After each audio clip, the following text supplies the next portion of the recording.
Zaldo. It's Zaldo. Zaldo has come to see us. Oh.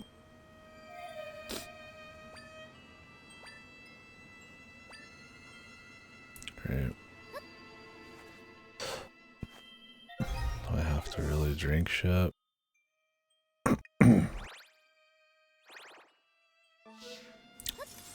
If I told you I didn't want to.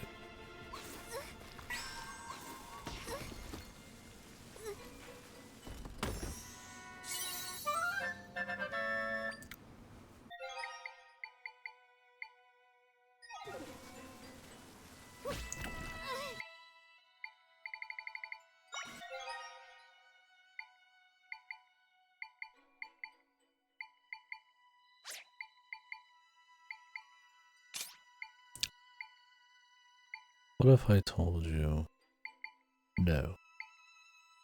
What about that? Okay, you can use the little fire guys, man.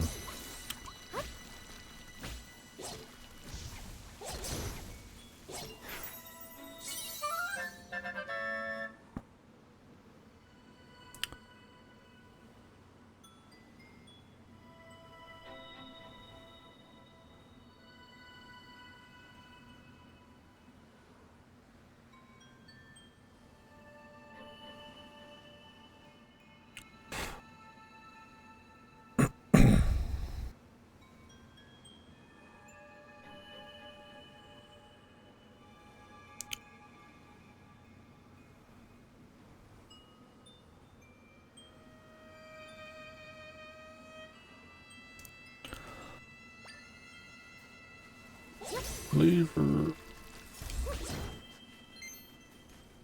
Apparently no.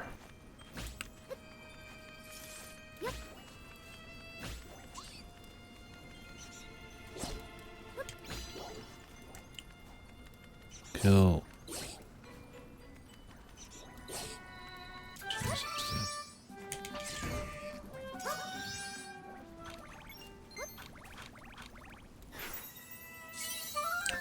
dude. Yellow. Or the S&T Lord. Gogged.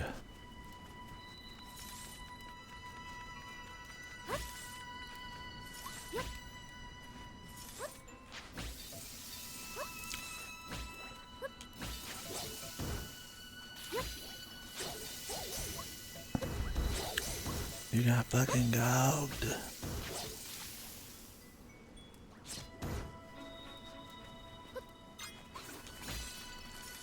Have to let me know how the final boss difficulty is. He was a joke compared to Shiva, and Shiva wasn't that hard. But I think they changed it.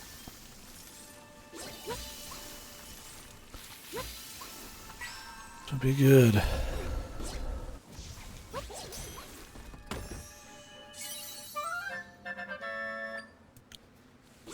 Wished.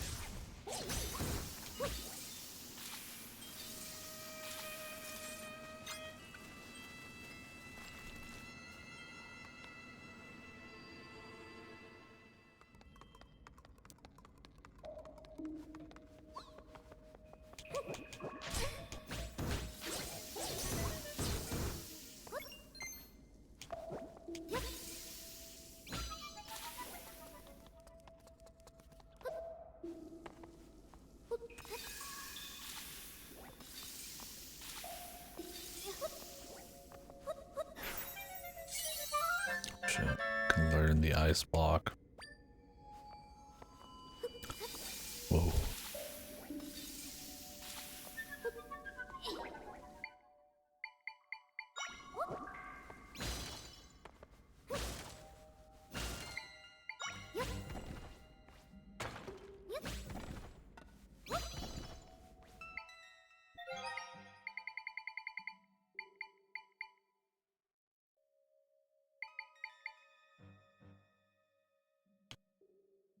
Do-do-do-do-do.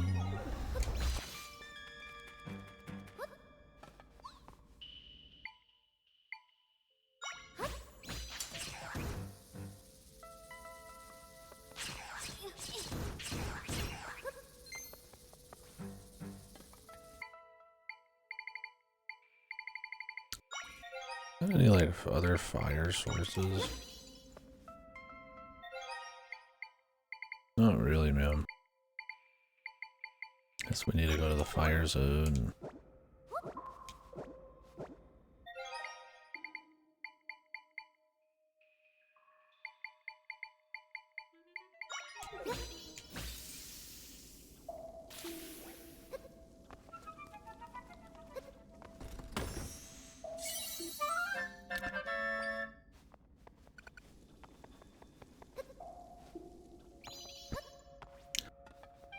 Sometimes he's a pussy, sometimes he'd be alright. But he's always cool. I don't know if there's ever been a game where Metatron was like super hard. He's just like a good indicator of I'm in the shit.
Oi.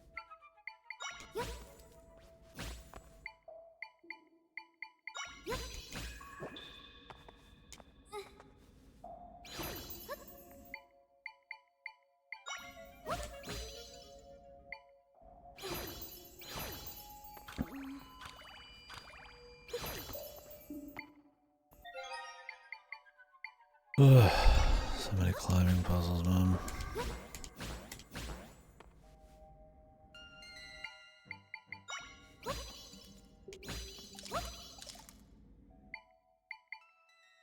Law bros, what happened, man? We were God's chosen.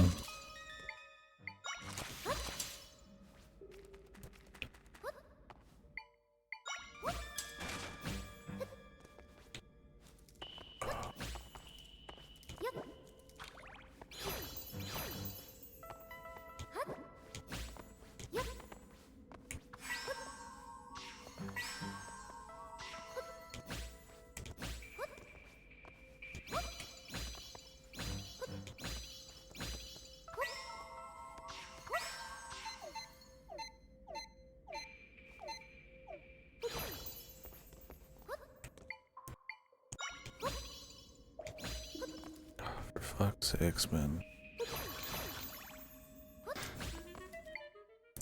Japan.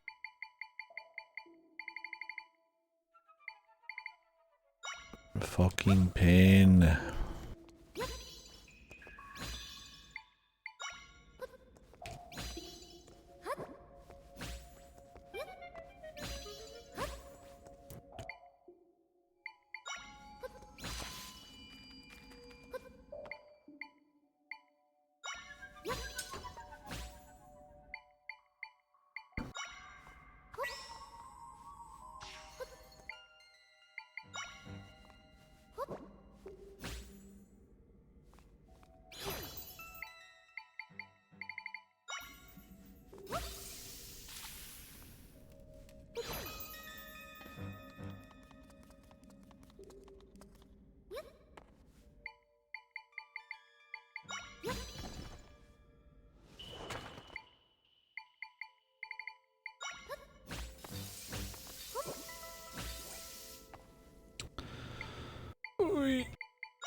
Hoping to do a little tricky action. He's really bad about letting you like just spawning shit in realistic ways underneath you. There's like a very low amount of like tricky skill shit you can do.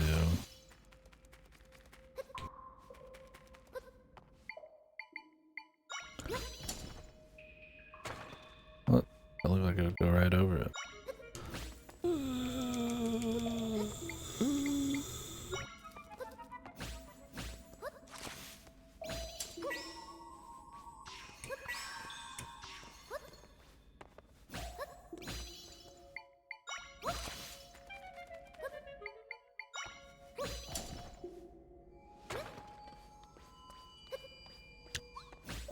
Why am I climbing this? To avoid one snowman or what? What? What was the point? I figured there had to be some grand design.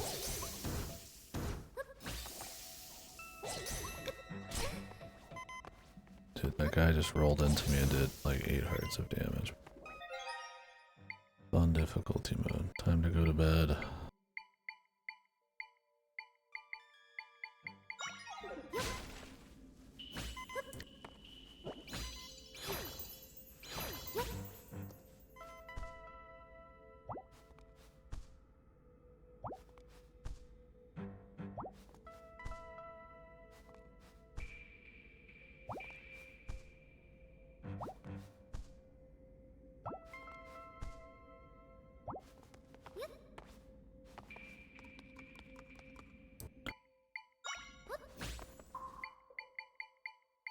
To whip out some just to hit this damn squid. Is that it? Is that all I'm getting here? Is there nothing else? Guess I got an ice block.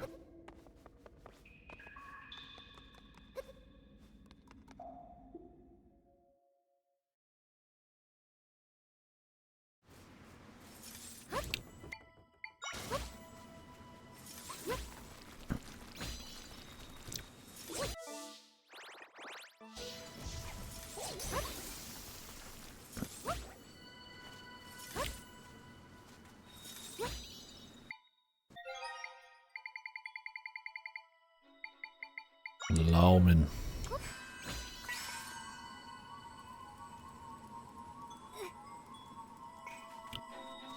Where the lawman at?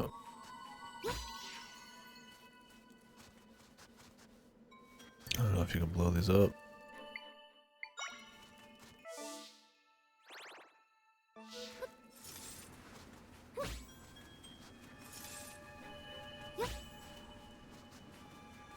I could just carry it.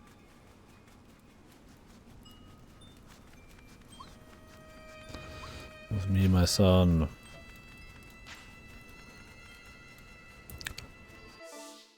Don't worry, they won't hurt you. They can't. Their AI won't allow it. A normal dog?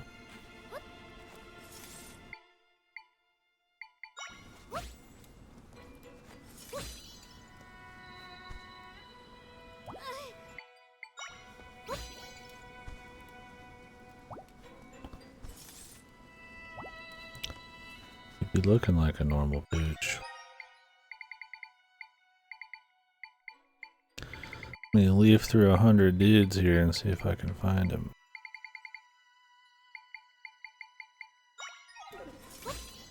Yeah, that's the same guy, man. You just sleep it off, dude.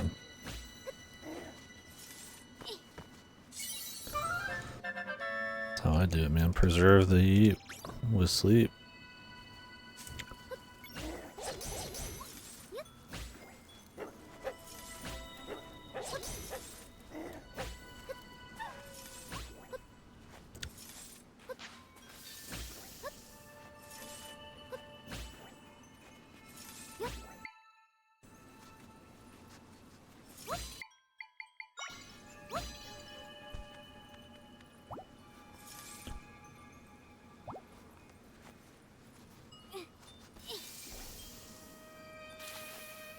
Damn it, Jimmy.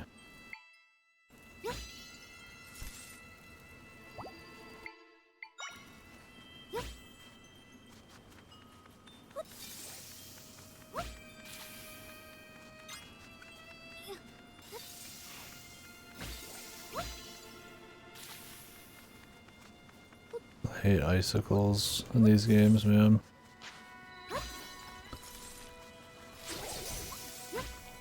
There could be loot in them, so you feel like this obsessive need to like check every fucking one of them.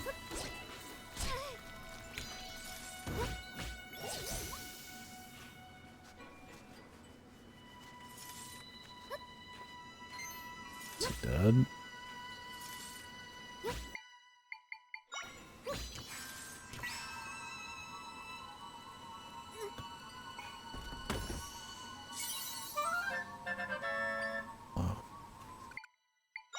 Thanks.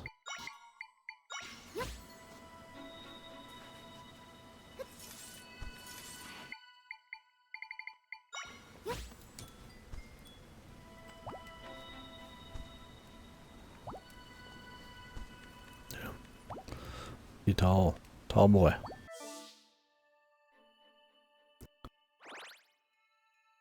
Have I been up there? Not so sure.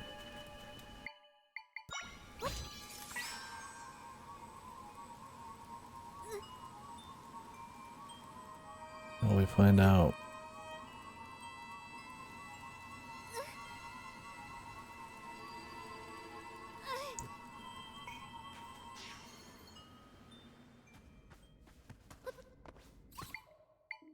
Greetings.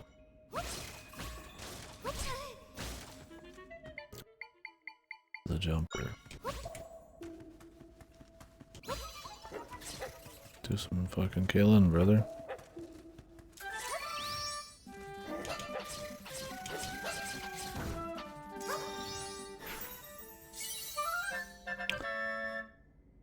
What do I pay this guy for, man?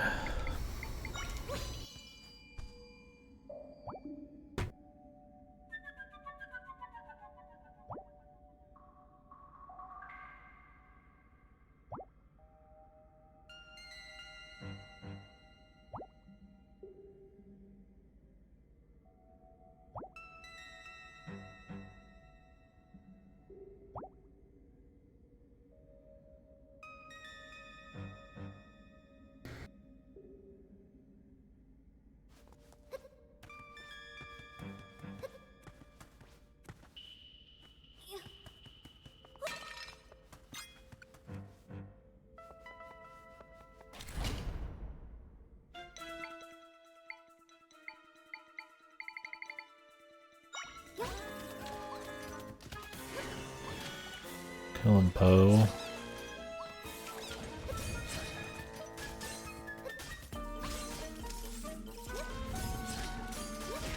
Alright. Poe.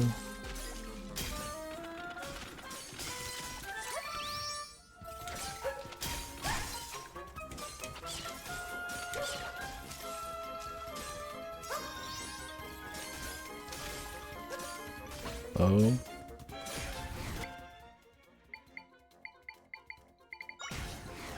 Is anybody useful?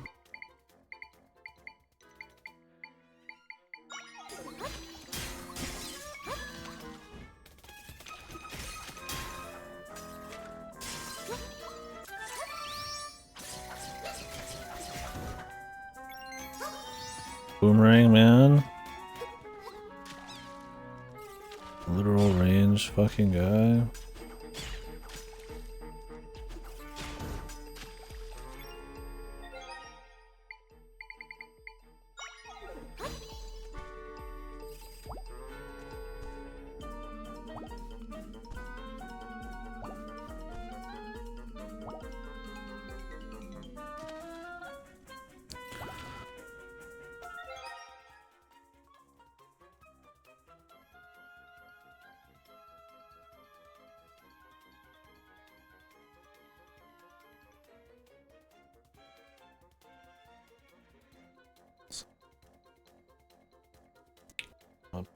Texting apparatus.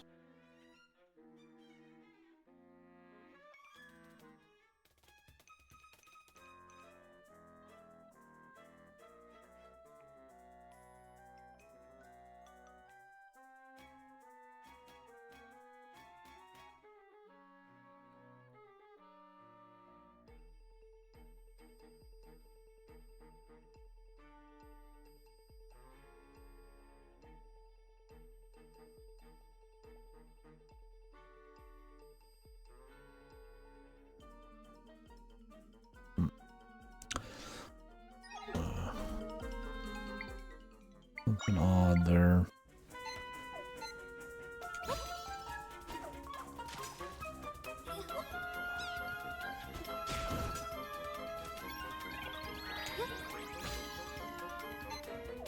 Go.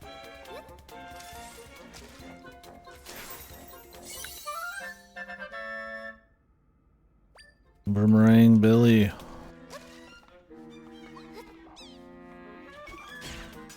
Don't need me to tell you what to do, man.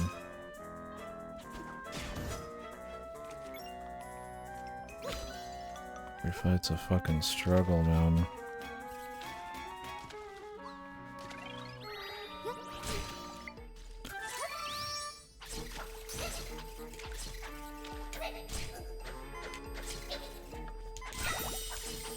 Jesus, just fucking croak, man.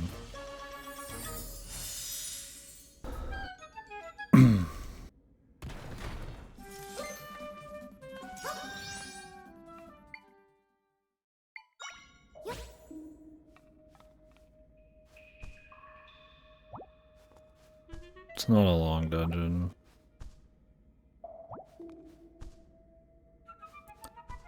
There's story bosses kind of peppered around there, I guess.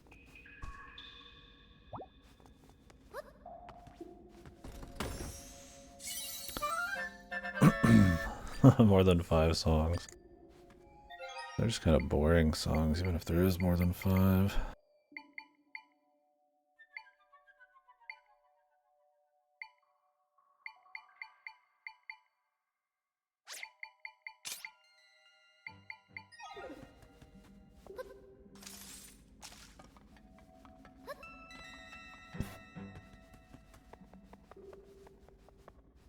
It's no Phantom Hourglass, but it's definitely a dull part of the game is the music. They're not reaching at all in the music. This area sucks. And the ass running around looking for fucking, like, having to always have like a fire source or some item on you to like...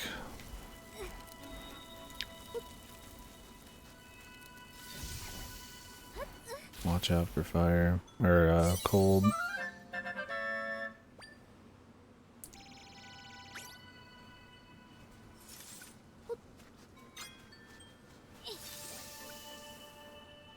Shit's slow. And the range is horrible.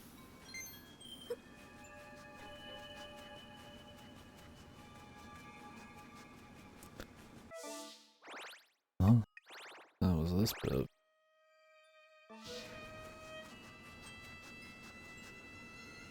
Sure if we jump down there yet? Oh, yeah. Go check.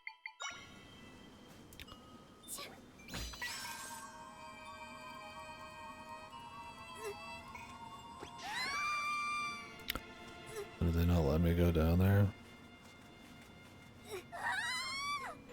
What the hell? They let you climb up it, but not down? I guess it's so that if you fall, you're like, don't have to go all the way back.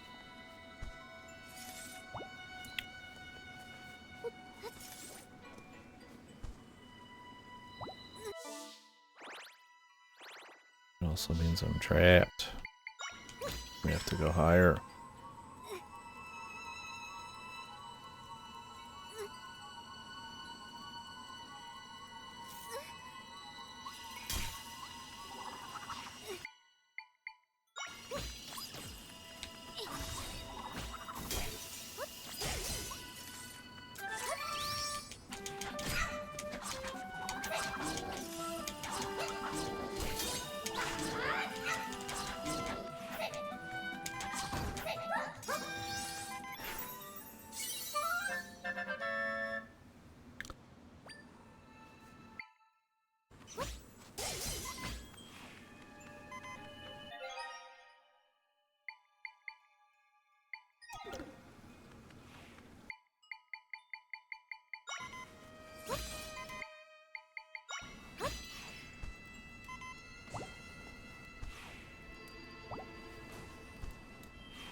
Like, this song's just kind of here. Like, yes, it's an ice area, a snow area song. But there's nothing exciting about it. There's nothing fun about it. I mean, it's fine to have like an atmospheric ambient song, but is this the game for something like comprised of almost all that type of music? I don't know.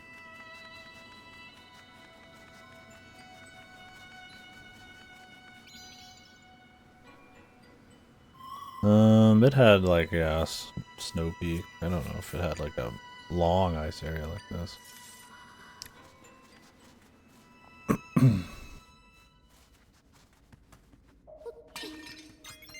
What did that guy say? We need to go back?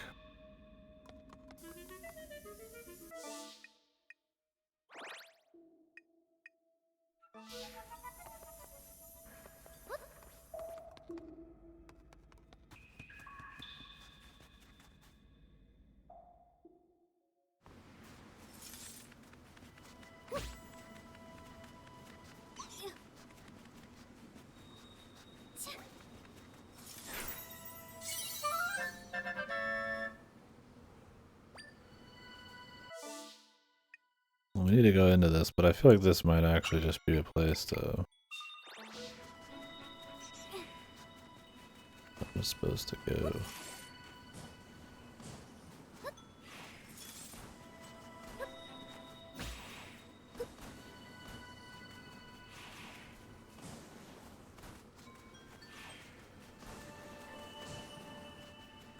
To get here in the first place.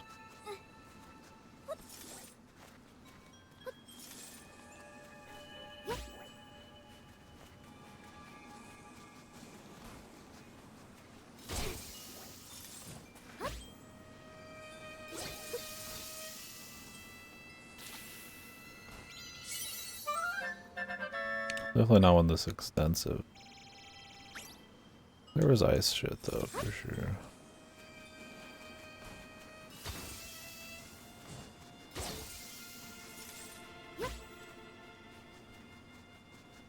Yep.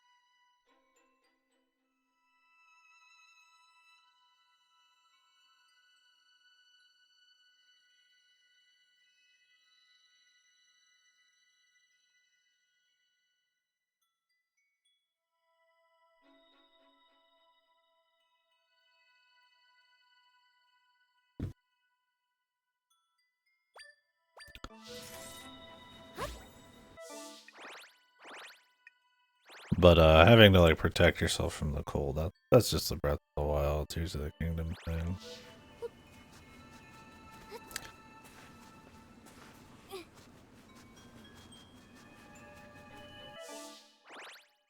There's a bit of like cold has to do with the plot, and there's like ice melting and like Majora's Mask. Making it a chore was lame. The new Zelda's for that.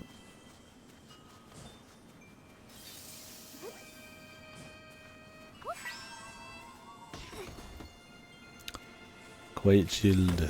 Quite cool.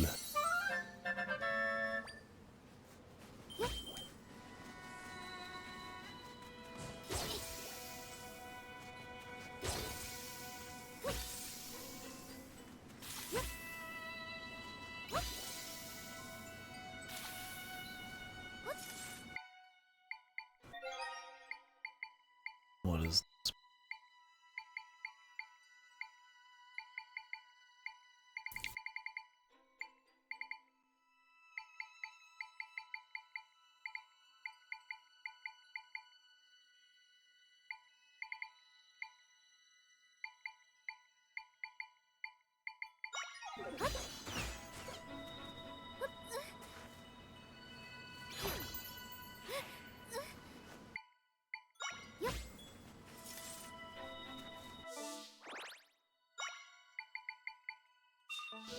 do.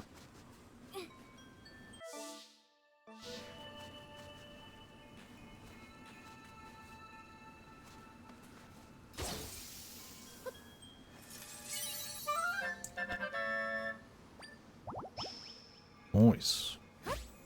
What?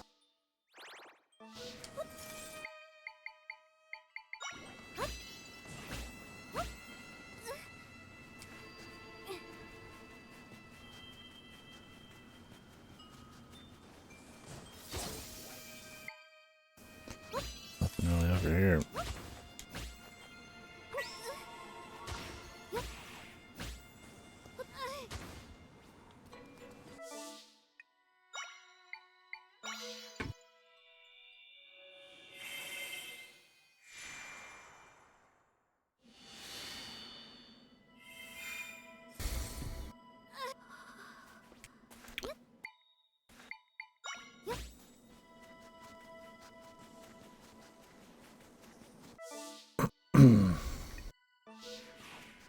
He dodges the snowball. His duty.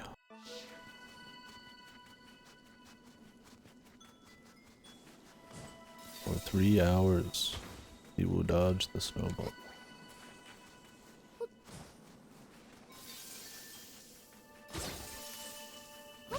Is this thing like blocks him kinda?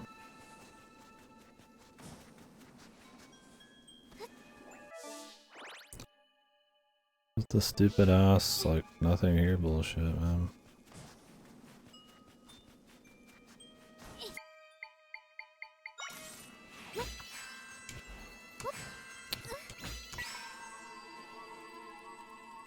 Climb my ass up here. What? What was the whole point of this whole fucking bit over here, man? Just to climb up from? Is there something in these?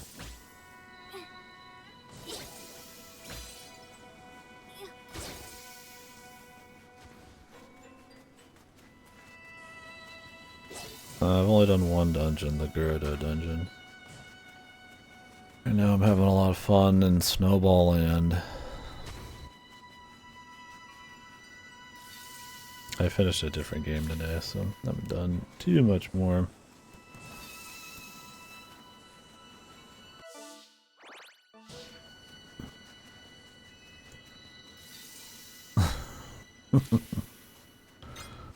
But not my favorite area so far. And I can't wait for the game then. Oh, that's a glowing review right there, baby.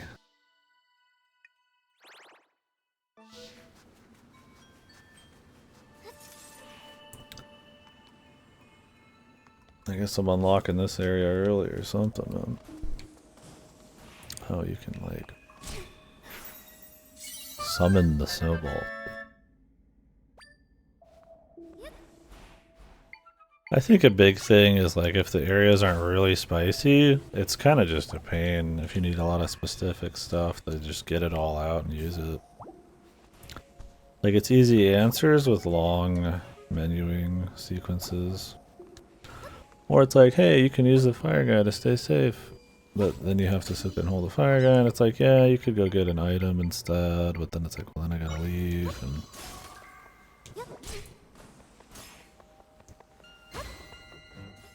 it's just kind of janky and too many climbing puzzles that are all kind of samey.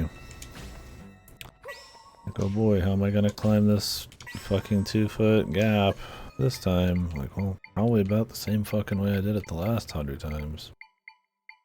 Please look forward to it.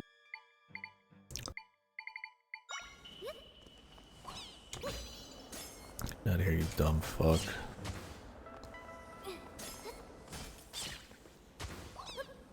I try to use as many echoes as I can just to see what they can do, but not been a terribly successful thing. If you're just looking for raw damage, there is just better options, right? It's weird to like summon a bunch of guys and it's like much better than just because their damage values are so low.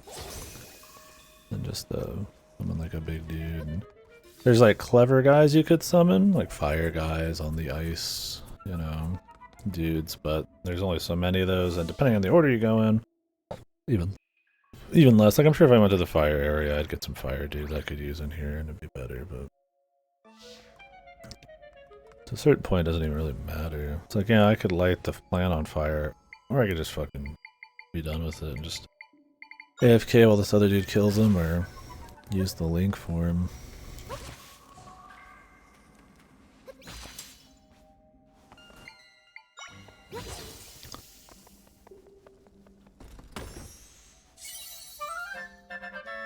Sweet. More monster fangs.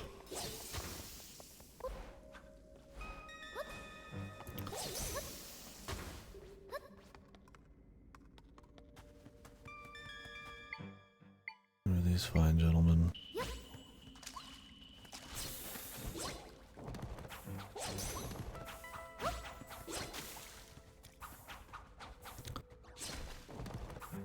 Looks like they can be hurt.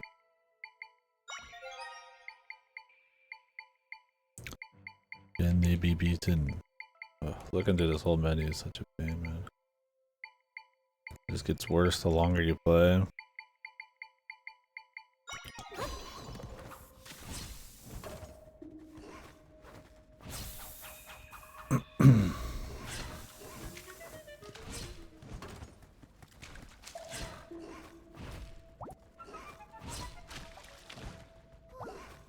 That better heal you, man. The classic green Wawa.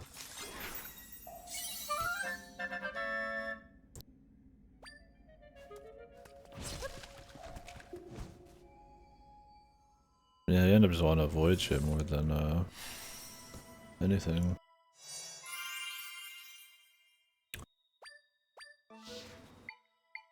I mean, at least when they tell you don't go this way, they don't reinforce it. Or they don't enforce it.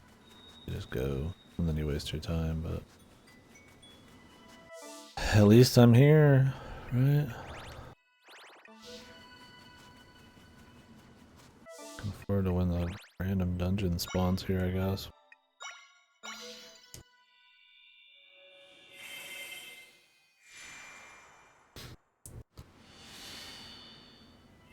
They won't let me jump down.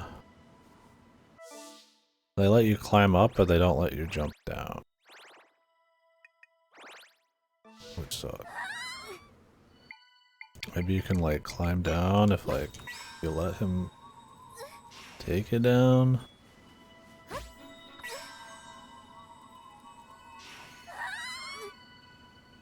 Not sure.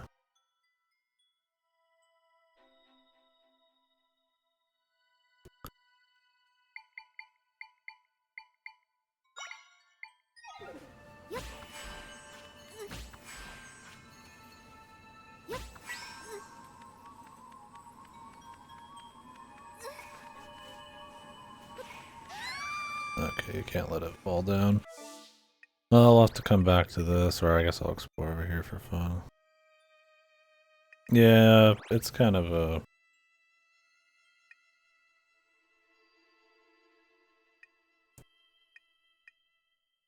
Well, I think that's why it's like if they let, like, you get down by grappling, it's like more obvious. Like it's an intended thing you're trying to do, right?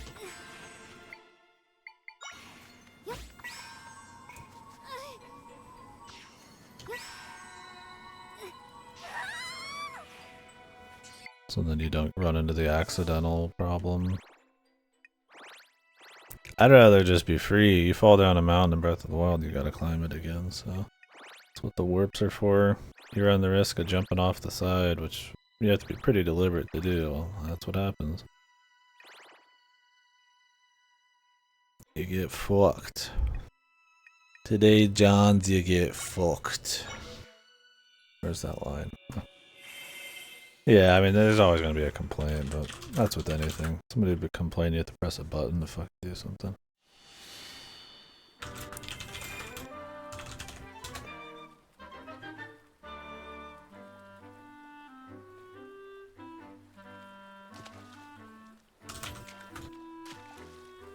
a big deal. I just gotta run back. Where is it, dude? Today, Johns, you get fucked. Fucking escape from Butcher Bay shit. Sounds like Vin Diesel like fell asleep at the end of the fucking line.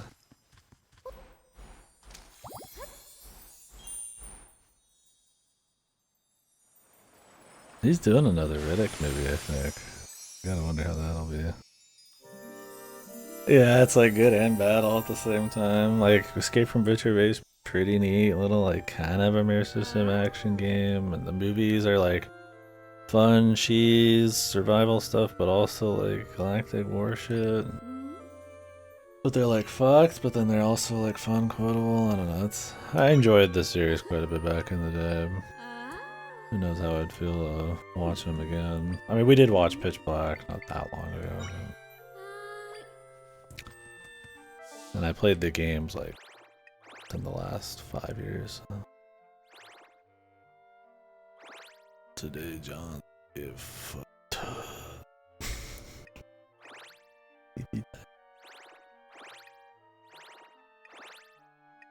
This is probably how you get up here from over here or some shit.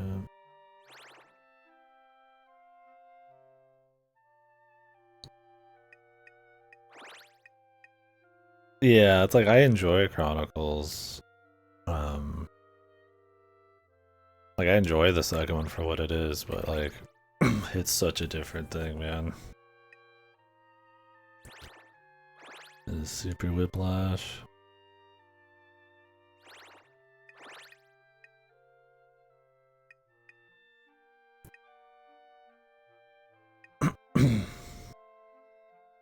Floor over here on the right.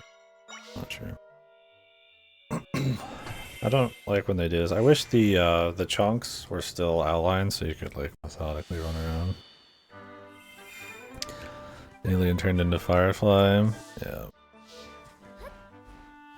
Yeah. Even the Prometheus or Alien Covenant wasn't that big of a leap.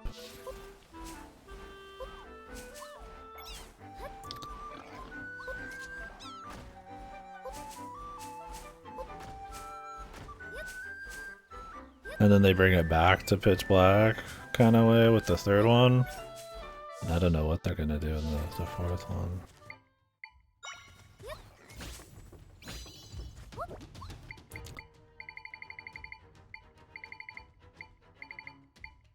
The battle for our age.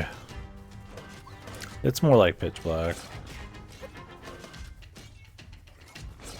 It has a little bit to do with the second one, more so like how he's there, but mostly just Pitch Black too.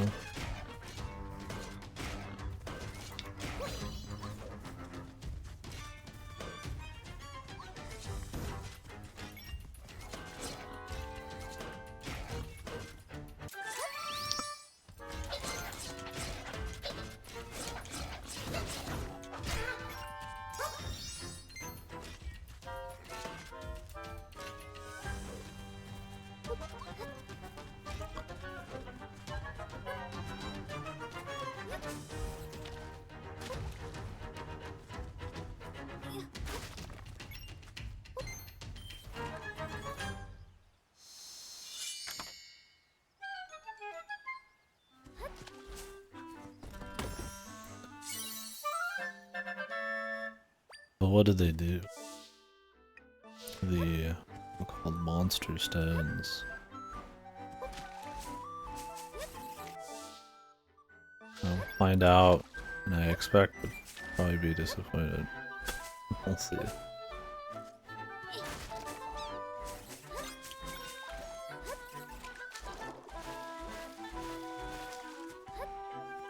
I'll find out, yeah.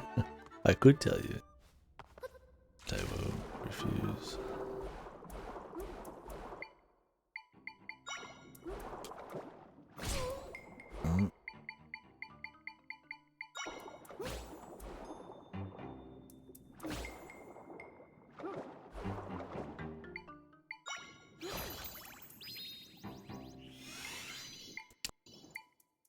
Yeah, that'll be part of the fun. Fun.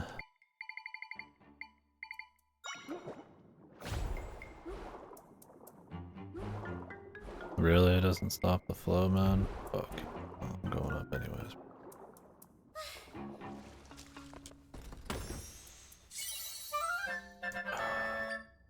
Green nectar, bro. For the most ingenious solution ever. Come. I got a bed. I need a potion for it right now.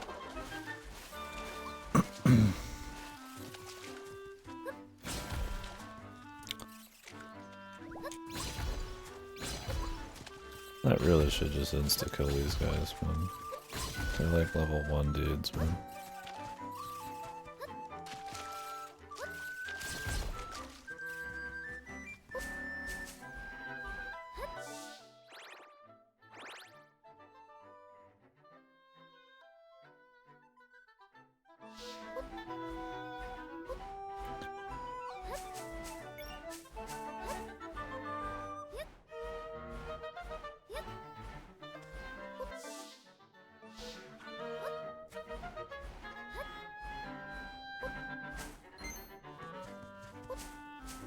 I get that the monsters have high health values to try to like balance and like make you use different strategies, because it feels like they all die in one hit, you just use whatever got out of hit the quickest, but there's plenty of times where it's like their health just ends up kind of just making them boring as fuck to deal with, which is probably not really the plan, if you will. That's why I kind of wish you could like preset like 3 or 4 dudes and create like combos and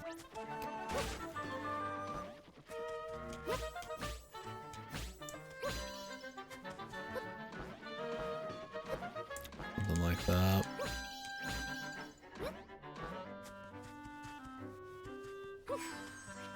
Oh, it's nothing. It's quite literally nothing.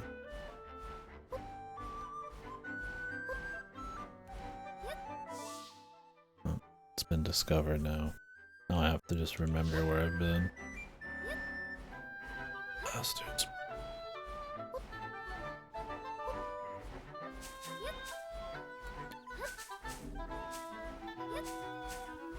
Is there anything up here?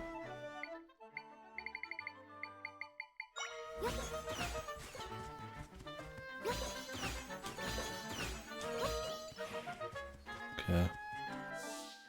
That was worth it.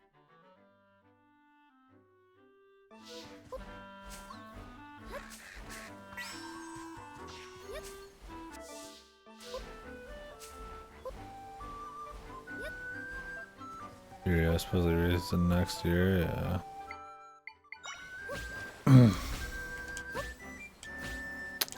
I'll see it.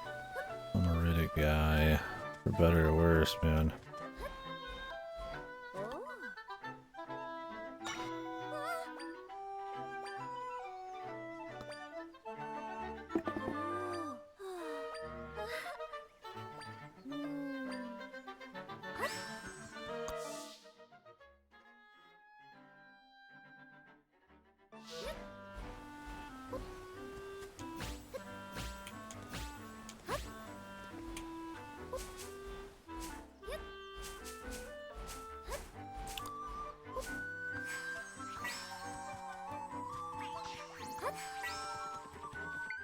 Need to use that more.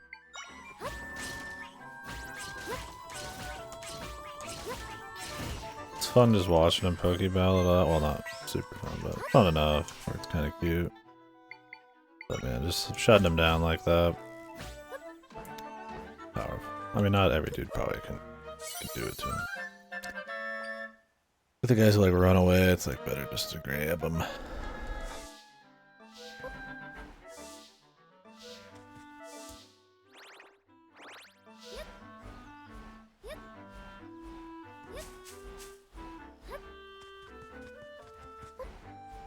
What's with the fortress, man?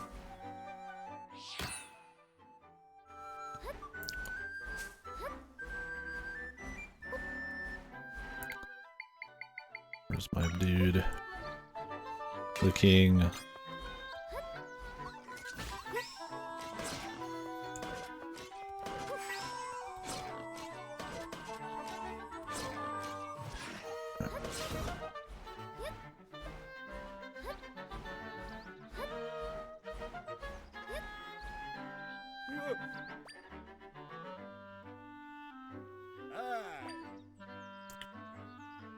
Sago.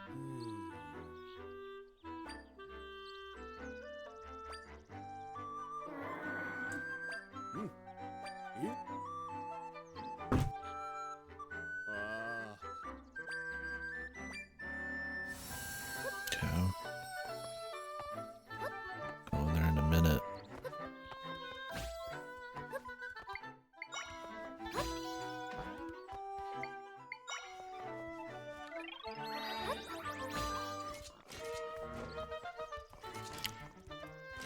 Level 2 spearman.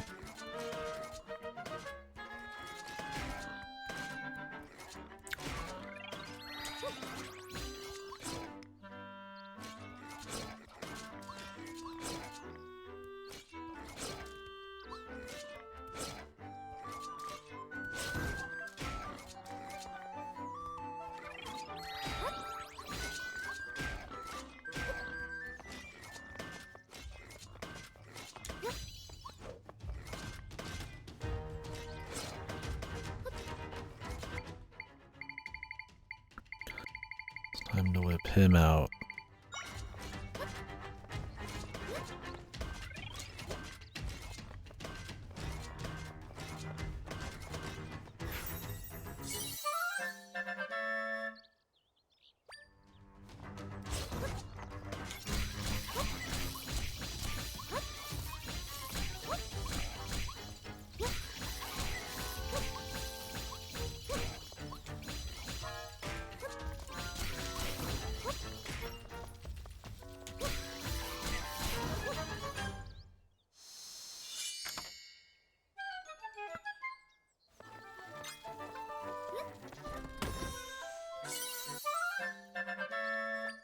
And dick cheese, hell yeah.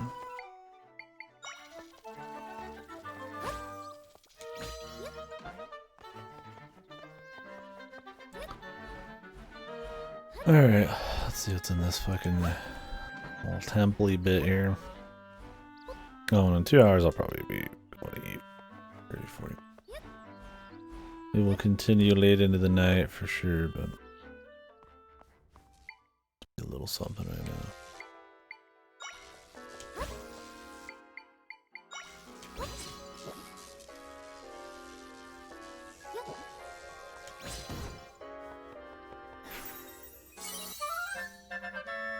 Sparks.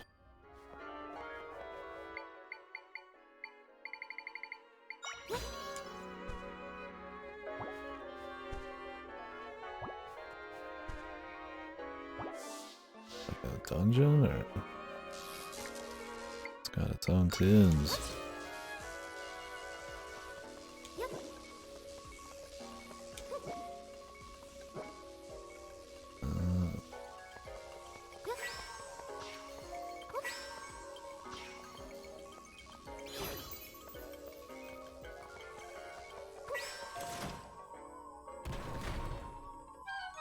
Puzzly.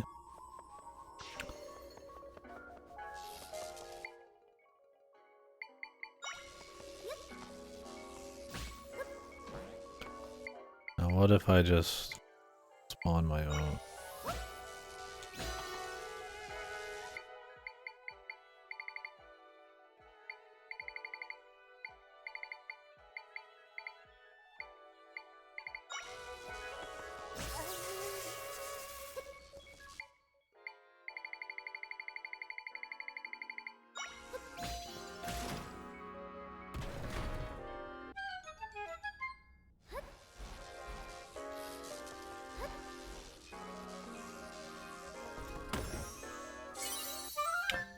Woo!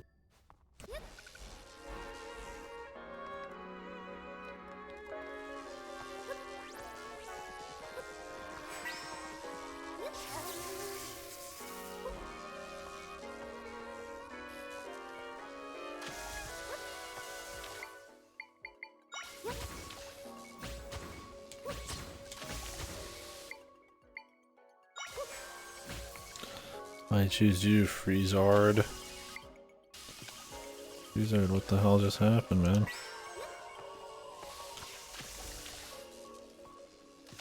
I guess you could use them as a little platform, huh? Damn it. Of course there had to be something down here, dude. How many fucking sticks of butter, man? 50. I mean, you can't sell the potion. It's a multi-step process, and a little less inclined.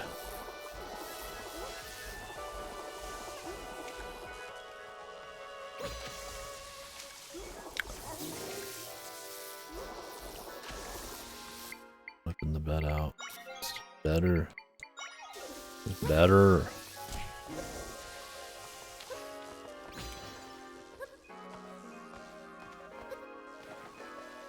I don't know if there's anything under that boulder.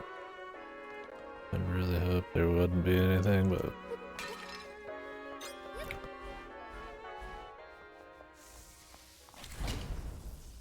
There was a door we haven't gone into.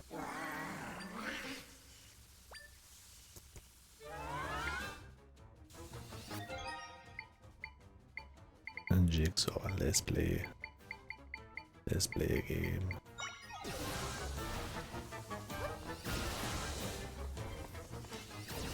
Get him. We ain't gonna get him, dude. Who we getting him with? The speed will be untouchable.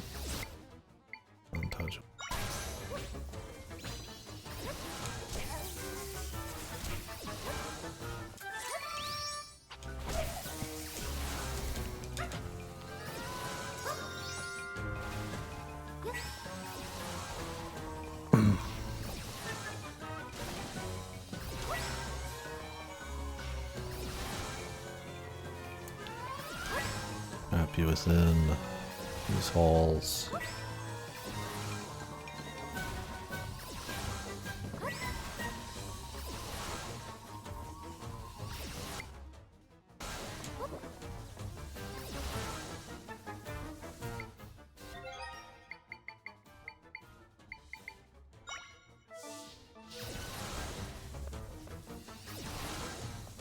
For fun.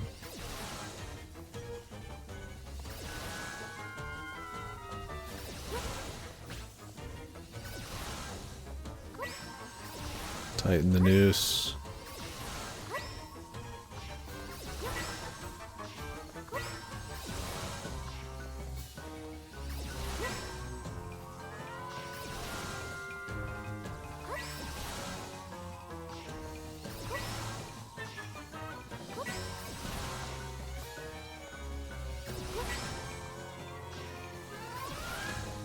You're done.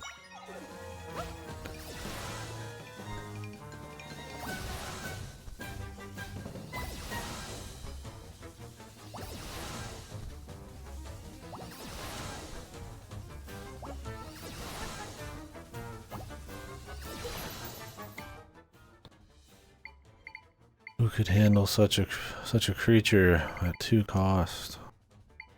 The boomerang boblin? What do you got, brother? Come on, brother, get in there, man.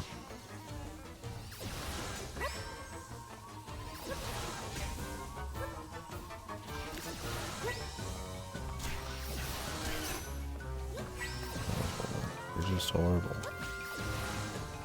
Well.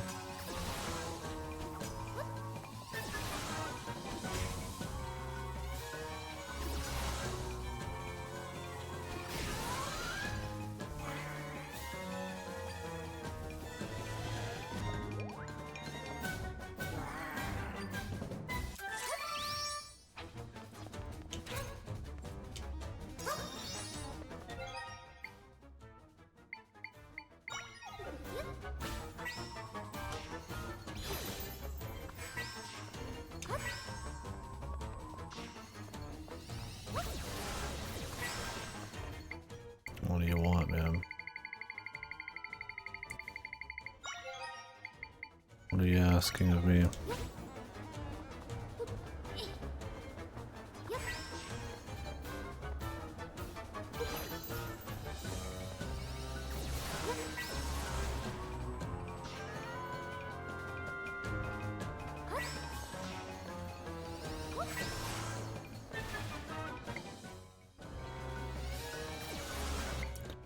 Does he need to like come back together? Is this gonna be the world's longest boss ever be created?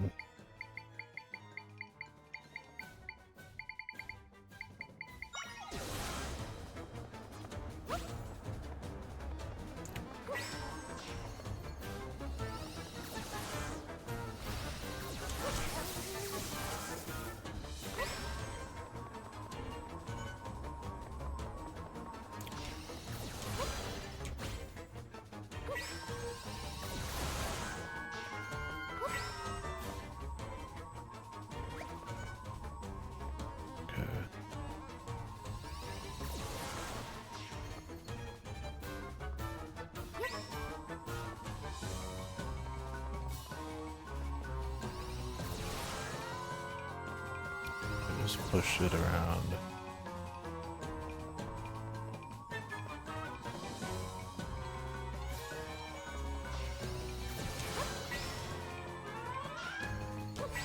Moving.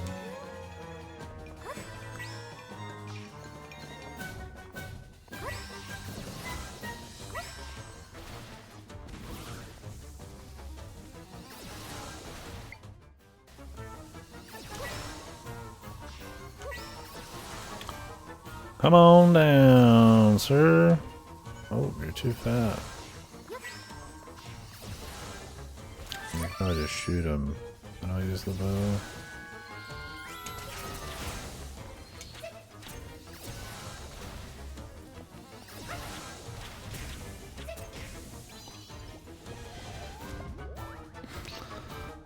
Everything I do is to just speed up the combat.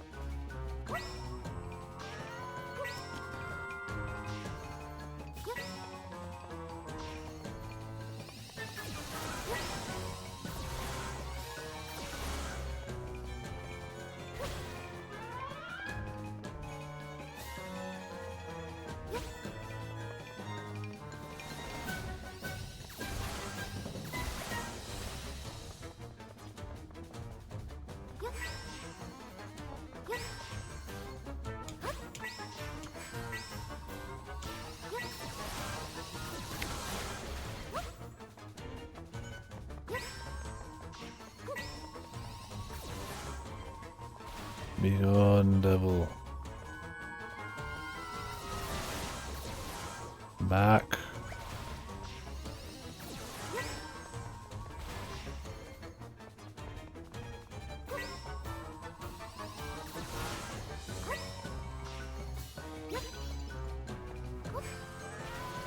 The windy devil.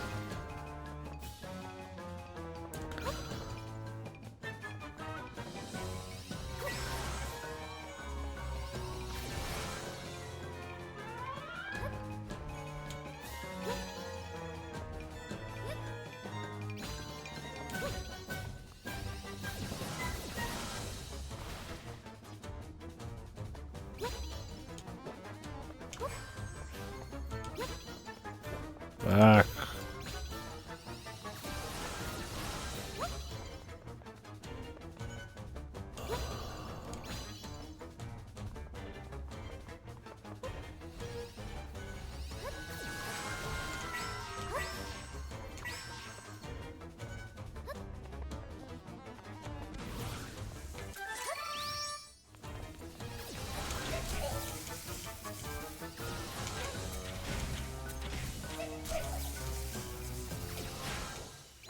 Please be dead.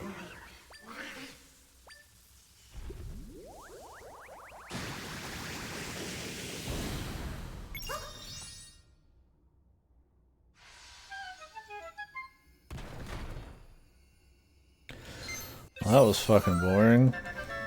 Jesus. It's like you understood what was going on. The task was simple.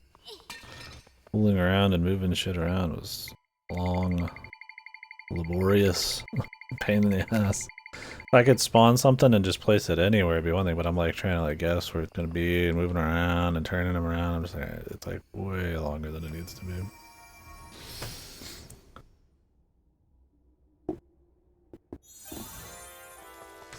Oh well.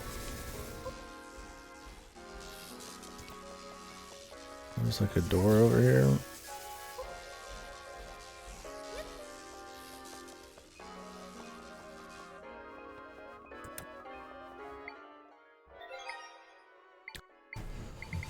Well, what purpose?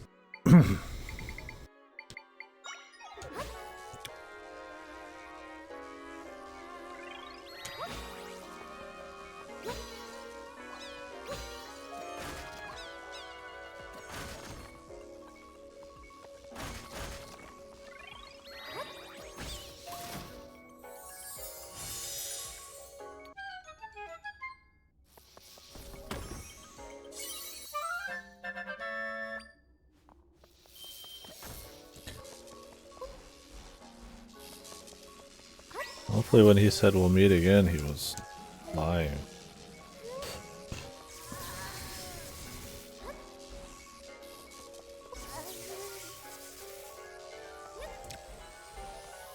I don't think I could handle another one of those.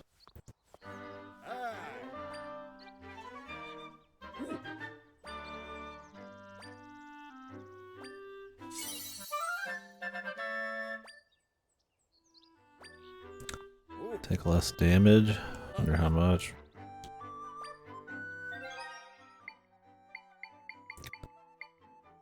Probably not as much as I'd like.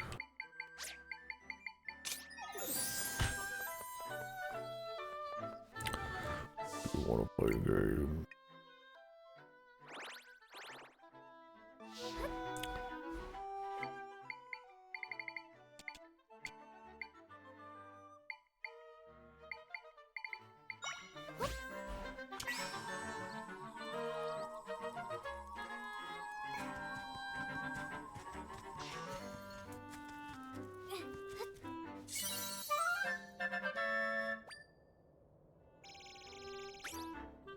These are pretty much the only way you can get your power back until you go to dungeons.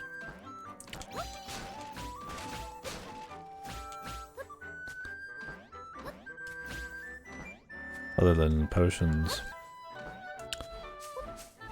Which, potions pretty good options.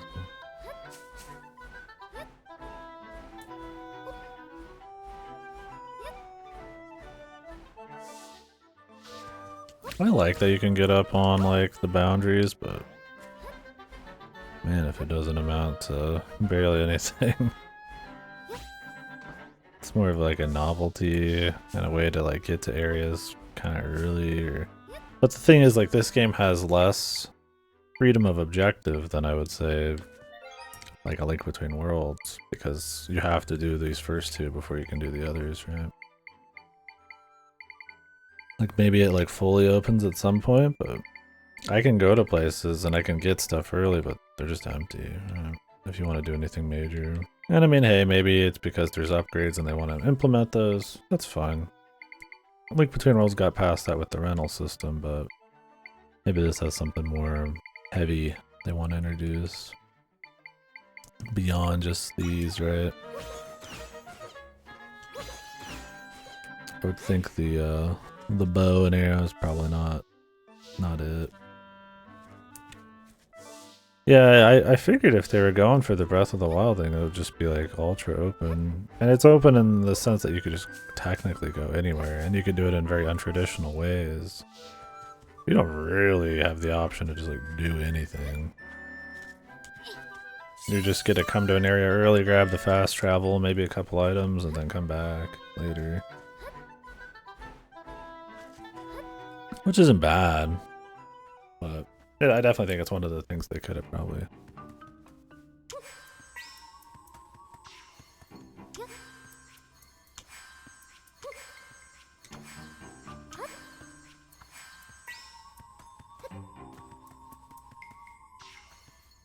Spiced up a little bit.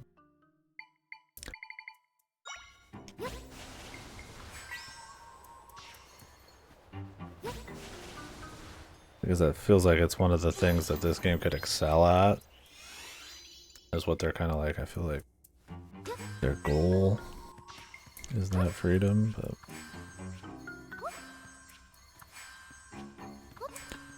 Yeah, then save it for later, it's like that kind of deal.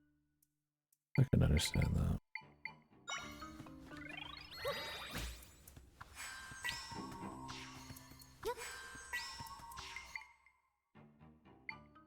Okay.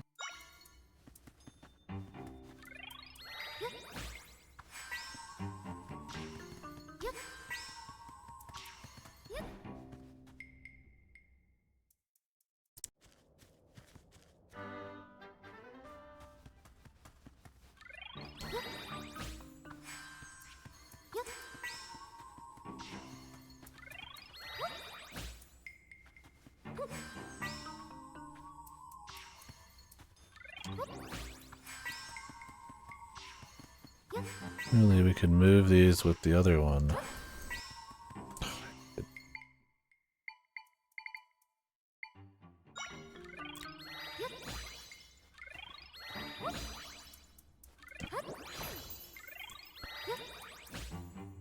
Walk forward, bro. Yeah, I was like, it's a familiar feeling for sure. That's probably why.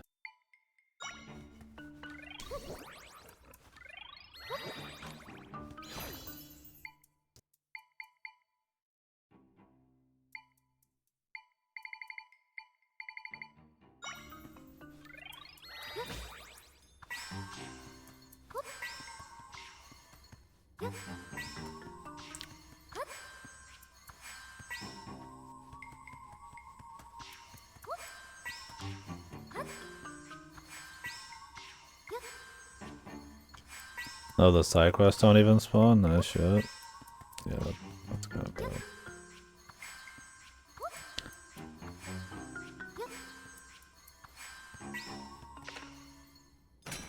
Because I'm not going to go back through the areas. Yeah, you might as well lock them then. If you're not going to tell me where they are. Unless they're always in towns.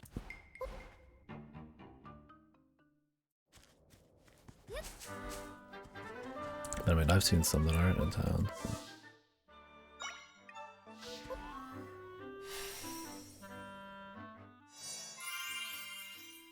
Yeah, I figured when this opened up, you just go anywhere.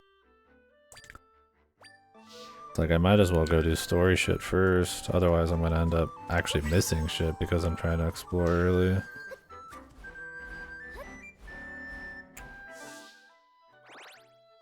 Because me going to left side and then here in the wetlands means, I mean, I'm gonna miss some quests. Nice to get an advantage on hero mode, but I'm out wandering.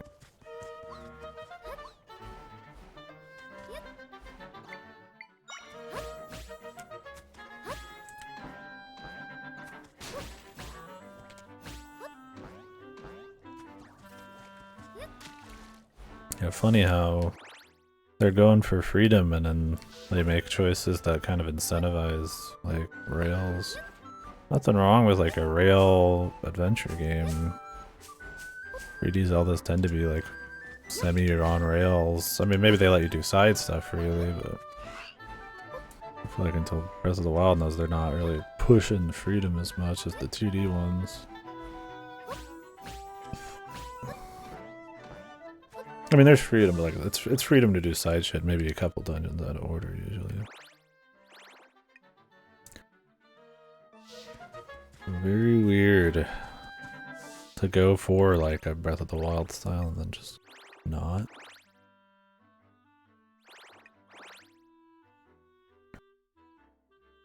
Alright, well, I guess we'll go south and move on with the story. I figured I'd do a little bit of exploring, a little bit of story, but yeah.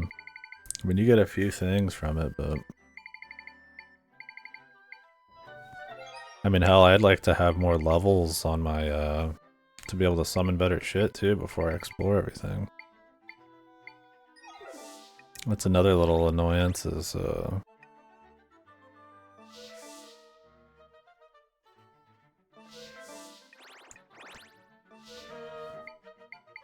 you really don't get a lot of levels on this thing outside of dungeons?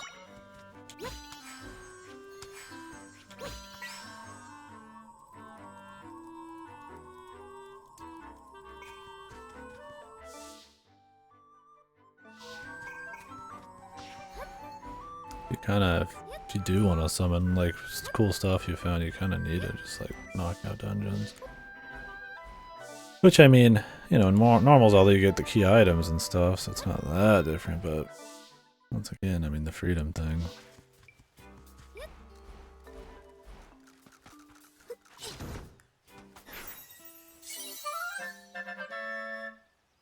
And it's pretty rare in Zelda to like get an item and then be told you can't use it. When you go find it out in the world, there's just usually like you just can't get to it.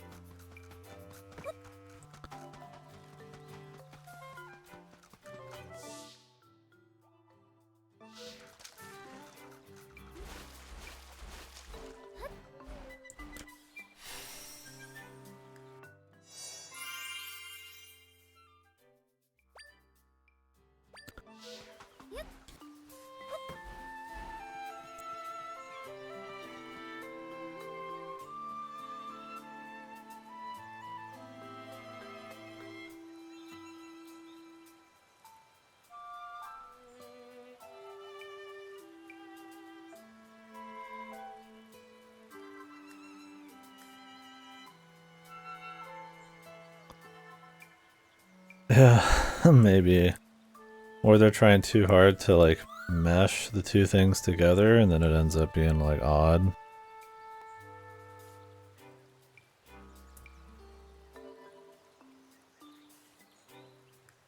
Yeah, that's true. Need to go back and check them all.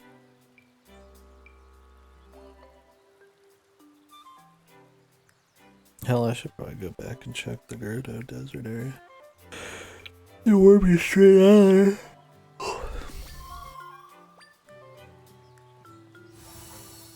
Yeah. The black spider and the bind ability that you'd never use and call it a day. Yeah, pretty much. Like I said, it's more 2D Zelda than it is a Freedom Breath of the Wild style game, despite its trappings with visuals and freedom. The emergent gameplay is not as clever as I'd like, or as functional. It's far too focused on like HP pools and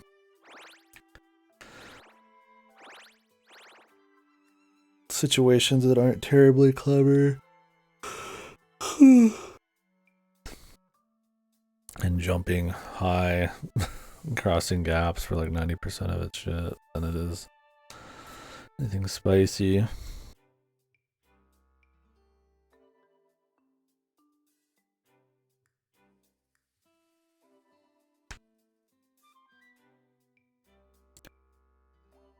Yeah, it could be. I mean, I'd imagine it's like, hey, you know, if you like Breath of the Wild, this is the Breath of the Wild take on 2D. Wahoo!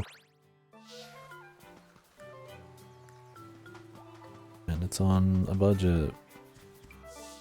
Because it's reusing Link's Awakening shit. Did you like the Gerdo dungeon? I've already forgotten almost all of it, man. It was cool, you gotta go outside for 2 seconds.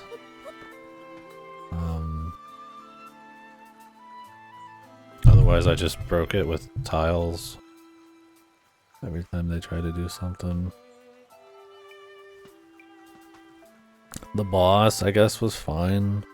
I mean, there's options to shoot him, there's options to drop statues in front of him, to stun him. I didn't mind him. The mole. It's kind of sad that the dungeon item for the boss was just fucking statues, but I mean, it was alright. Yeah, I just jumped around a bunch. I went back for all the chests, so. And you can force... The puzzles are bad because you can brute force as long as you have the statues.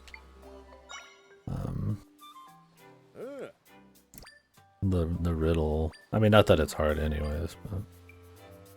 It's just like... Yeah, it's not a very good dungeon, it was just there.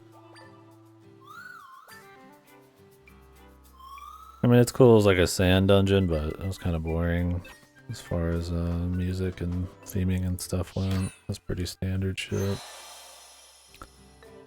It wasn't like bad, it's forgettable. Which I mean, bad to some. Could be worse, I guess. Could be actual torture.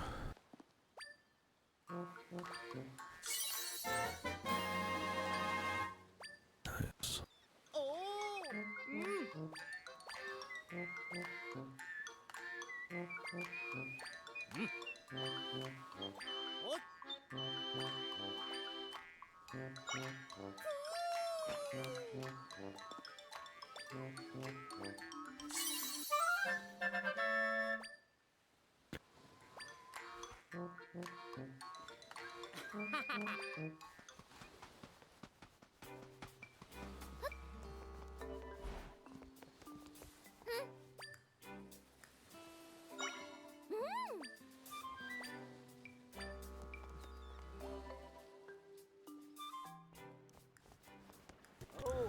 I need to turn the game up. But I had it quiet because of El Paso.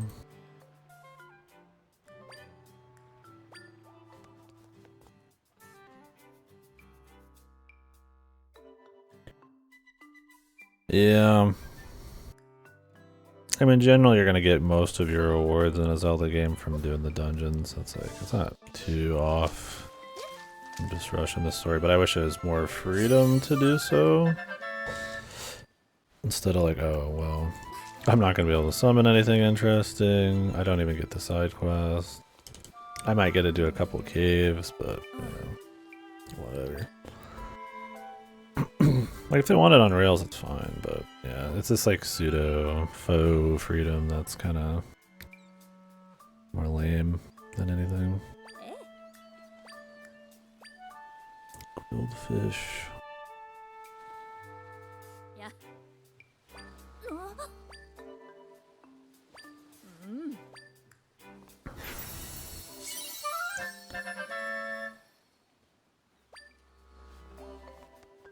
You can just clone food, man.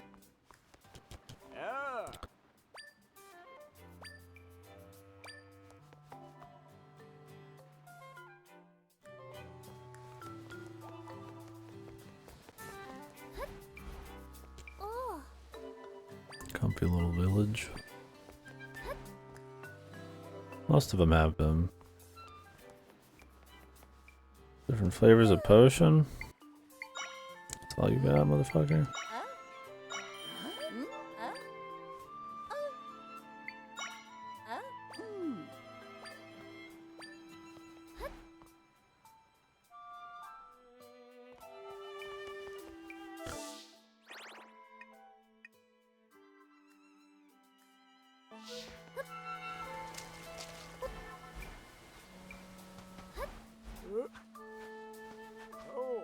Can't upgrade your sword either until you get more experience, which I assume isn't based on exploration like it should be, or the amount of echoes maybe, but on story progress. Or maybe hearts, right? Give you a bigger reason to get all the hearts. Okay, if you have this amount of hearts, you can, you know. Could have swore there was a game. Something, fucking Raps of the Wild, I think it was called, where you get a certain amount of hearts and it lets you get the ultimate sword in the game. I just don't know if that was the right name or not, man. It's almost like they had a blueprint. Maybe I'm crazy.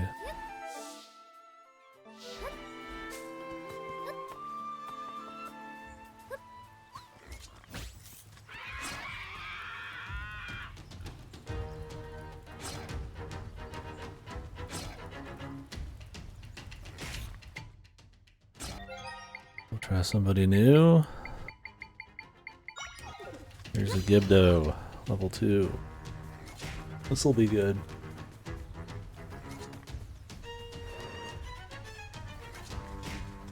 How about some help, man?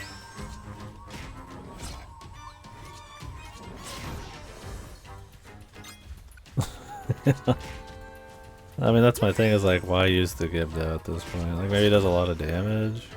I mean, I guess if you hold dudes down for him, but there's nothing like clever about him. It's like, I guess if you fought somebody with fire, he'd be quick, or he'd do something cute. But you really just use it for flavor, right? Which is fine for like a couple minutes. He does do good damage.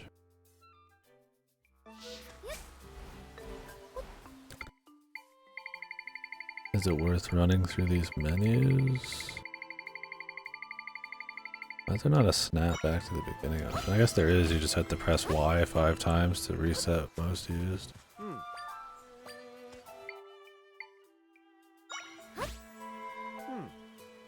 I do have P-Hap. He's pretty good.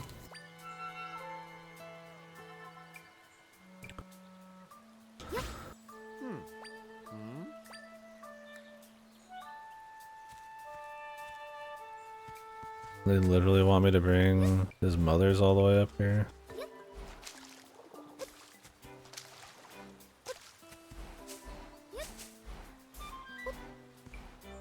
Or can you like replicate it?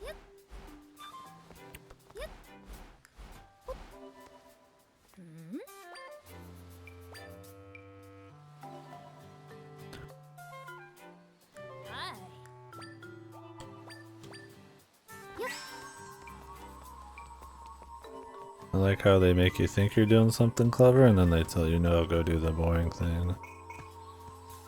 It's pretty sweet. Could literally drag it to his ass.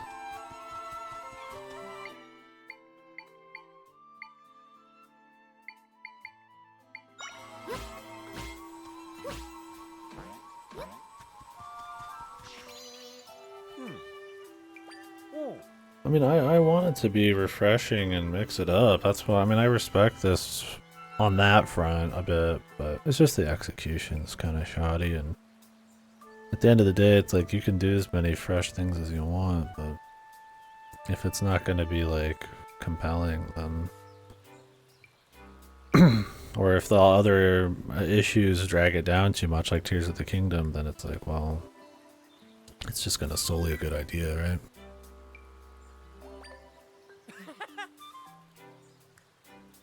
Yeah, I mean, the idea of skipping shit's cool with a certain amount. Like, players need to, like, think they're, like, skipping shit, but it's actually, like, a very robust system full of options that breeds creativity, right? Like, you can't just, like, they don't put in options to just, like, fly past everything. But, you know, there is a lot of options to, like, maybe do goofy shit. Same solution for the same people. Yeah, it's more about not allowing total freedom, but breeding creativity and having like a sandbox for them to kind of do it in. Yeah, I think Link Between Worlds is 2D Zelda grilled to perfection, like this fish. And so it's like, this is always going to look worse on that front, so like they really need to lean into their new ideas, and it's like, they just don't enough. Like, they're there, it's cute, everybody's got their own little thing they use, but they're not that interesting. I wish I could eat a man-sized fish. That'd be fucking sick.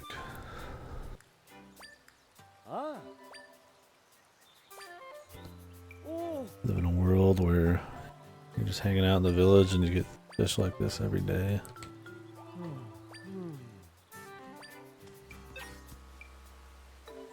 Then you gotta live in some fucking weird village, I guess.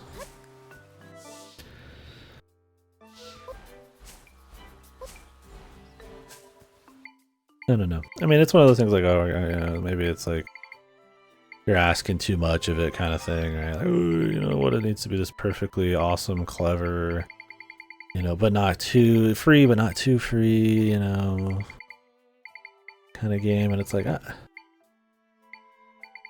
you're too much of it. Yeah.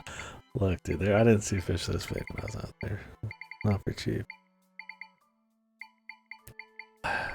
But it's like, my thing is like, games like that exist, man.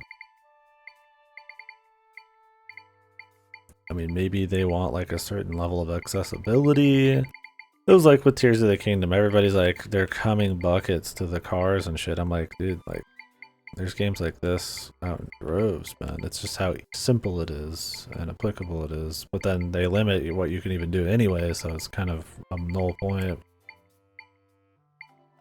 And it's like the immersive sim genre has like been doing this forever, right? This kind of shit, like lateral weird thinking,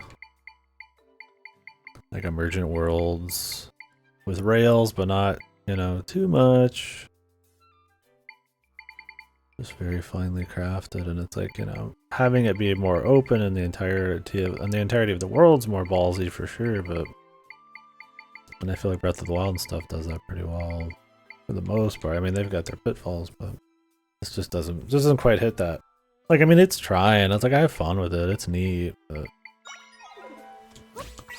I find that at least the tedium of the goddamn thing is just too much for what the payoff is, right? Like when the feeling of just the feedback and the feeling, the quick snappy feeling of just going up and killing something is more fun than any creative answer I could do to do something, then like you failed, right? Like, and I mean, some people are just going to prefer that, right? And there are some of these guys you can use that kind of pseudo do that, but yeah, the problem is it just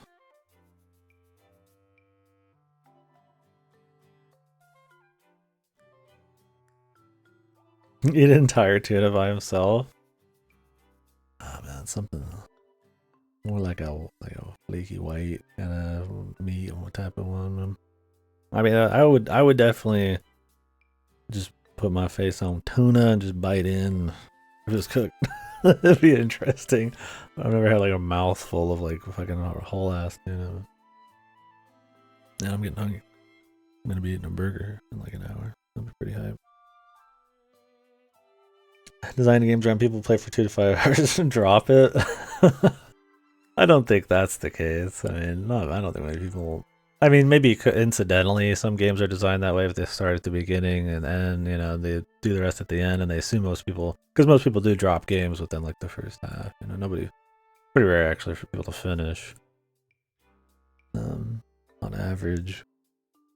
So it's like maybe, you know, if you're like a super money focused, you're gonna have like a weaker like last half, but I would imagine it's less they put their best foot forward and more that they have focus and rails and tighter ideas when they're introducing mechanics, and then when they need to figure out how to populate a world, it ends up being more of like a kind of repetitive spread. I mean, would the tutorial island be as cool if it was at the end of 100 hours of like Koroks and shrines? Probably not. It helps that it's at the beginning. Yeah, I mean, Tears of the Kingdom has issues far beyond just its scope of ideas. I mean, reuse of assets, being bad for adventure, the mechanics being too limited by like energy and materials, bad UI problems, bad upgrade systems, still horrible stories, still weak atmosphere. Well, not fresh atmosphere. Musically, there's not much going on there. Like it's got really cool new mechanics, and they can be used in a few cool ways, but it's like it just has so many other issues that hold it back.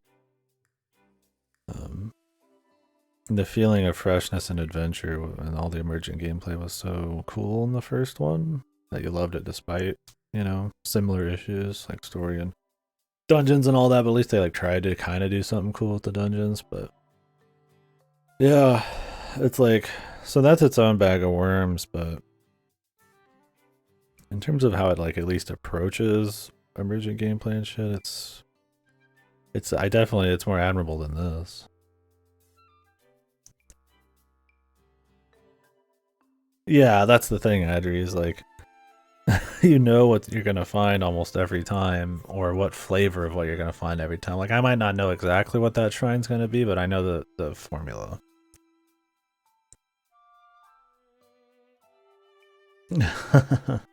I think you could just have a hybrid, right? I mean, you can have hybrid. You could try different shit. I think Breath of the Wild was worth trying. It was good. I liked it. I thought it was it's a great Zelda, but I'm like, Tears of the Kingdom needed to be something different, and they phoned it in.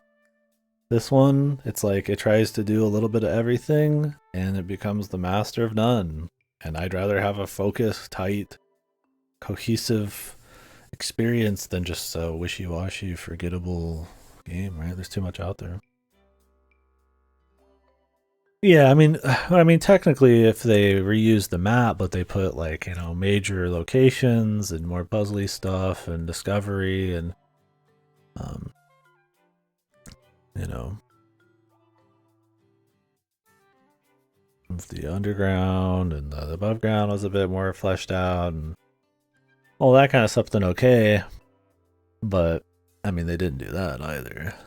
There is stuff, but I mean, the underground's more of a chore. It's neat at times, but the above ground is probably the most disappointing thing. So it's like at the end of the day, it's like you're essentially just getting another bunch of shrines and Koroks with a couple caves, and that'd be fine for a new location, but I don't know. I think it's really important that I think it was always bad that they reused the map.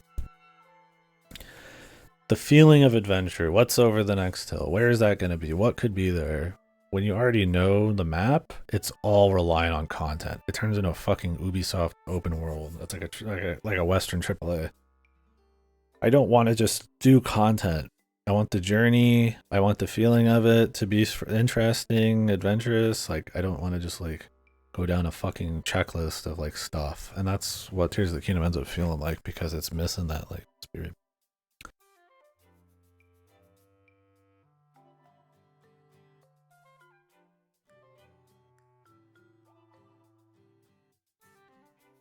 Yeah.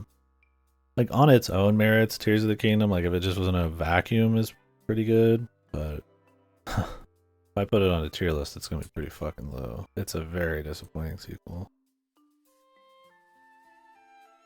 and it being a sequel is extremely important. I mean, there's issues in it regardless, but I think how fresh some of those ideas are to its favor. So it's like, and most of it's not fresh. It's like there's too much weight on the new stuff and the content. It's just not enough. Exact same place, but now everyone likes mushrooms. Yeah. Where did all the Sheikah stuff go?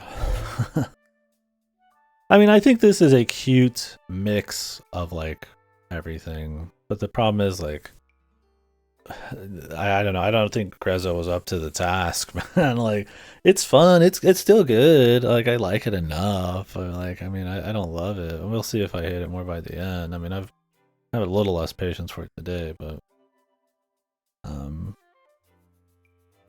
it's just like it's trying to do everything and it just doesn't really succeed at anything.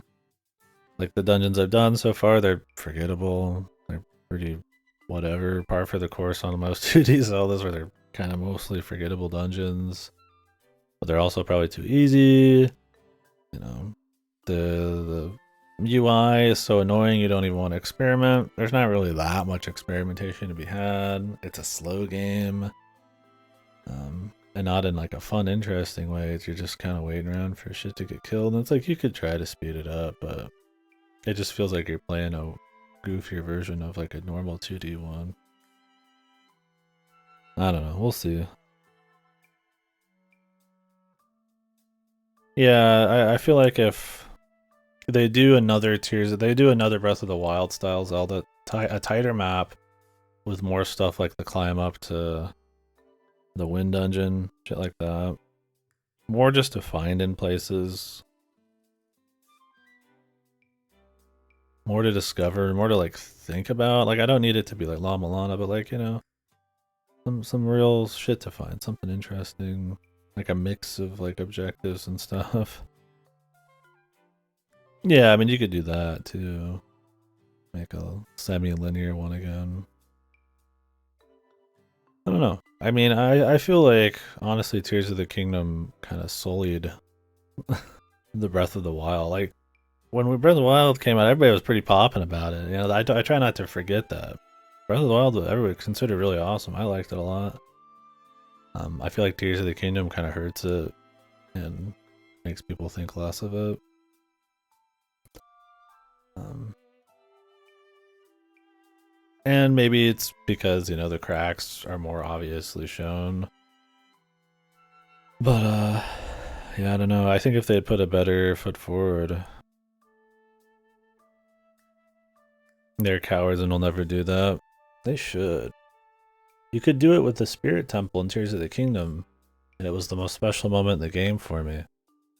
And then I just found out I went there, like, you know, out of order and missed, like, half the quest, but, I mean, it was cool. And I kind of, like, forced my way in. It was still had to come back later, but...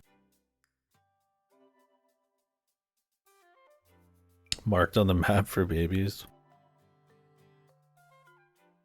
I don't know why they do that. I mean, I guess old Zeldas were smaller, so they didn't feel like they needed to do that. I mean, you just had to read. Hero mode's bad and everything. I think it's been pretty lame in this. The problem with this is the hero mode just incentivizes you to just lay on the bed or just go make a bunch of potions. And the game's just not hard enough. I'd rather just keep the momentum going and just grab a couple hearts on the way and then have the boss fights be harder. I think they could have made it interesting hard, but double damage with no hard drops ends up being more tedious than it is fun. You know, you're less ballsy, you're gonna try to use your summons more, and I mean, maybe that's cool, but it doesn't lean into the strengths, or maybe not strengths, it leans more into the weaknesses of the game.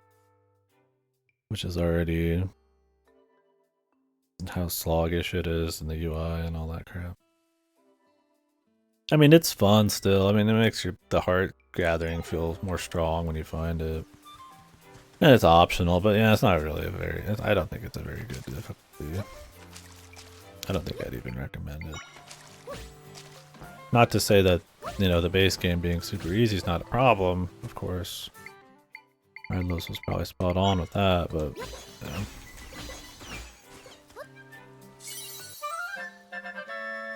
Yeah, I thought that was neat earlier, like the Cloud Boss little dungeon. I was thinking about that, I was like, this is kind of like what you'd kind of want, is to like run around and like find little dungeons, and...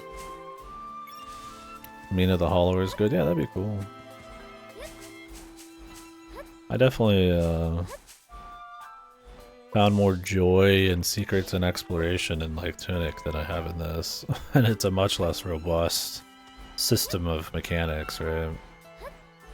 Even just that it has more riddles and obscurity makes it... And that you have like pretty much total freedom and they don't really tell you where to go and you're discovering the instruction booklet, it just makes it just more fun for the idea of discovery. This game's technically more free. But it feels far more restrictive, which is just ironic. Like, I can't do this in, like, Tunic, but, like... Just because of the systems and what they keep away from you, what you... The cool things you do discover, like, oh, I can use, spoilers, the D-pad to, like, do things, and I didn't know I ever could do that, and... Oh, this mechanic has always existed, but I just learned it with information, and... Like, that kind of stuff, it's like, you know, say what you will about the game, but... You know, it's a more rigid game that feels more free because of its systems. That's kind of what I mean, is like, this has like the veneer of being free, but it has none of the like excitement of adventure or anything. You just fucking show up to the ice place early and it's a fucking flat area with nothing there, and you just go spank it. I mean, Link Between Worlds had more going on and it had much less ballsy adventure mechanics, right? It was just executed better. Like, the wall walking thing was just so much better than any of this stuff. Just because it was used cleverly, right? There's like actual fun puzzles in that game, right? That used the mechanics and knew what they were and stuff. In this, it's just like, you just throw everything in the kitchen sink at the problem, and the game just ain't clever enough to make it feel compelling, man. Like, I get where people like it. I don't hate this. I'm having fun kind of doing everything. I mean, the rewards fucking suck. Picking up kelp and shit, but...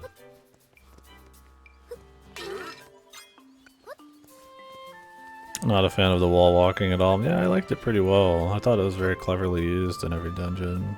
I mean, it's one of the few things that you get before you start exploring, so every dungeon makes use of it. But, I mean, I guess it's not for everybody, sure. You're right. Yeah, I wonder why they don't. I mean, I'll play and see if there's anything that feels like they needed you to do it, but... Yeah, it seems like there's not much point. I mean, you could get some stuff early. I've done quite a bit, but apparently side quests don't spawn. And I mean, obviously you can't summon later game guys without doing dungeons because you get a pittance of like gold level. So from doing side, there's actually very few of these too. These like side ones. I thought they'd all have one, but they really don't. There's very few in the whole map. Maybe they spawn later.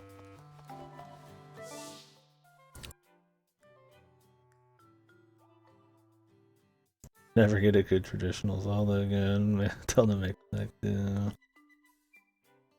heal options. I don't know how hero mode is another game. This is the only one I've done hero mode on.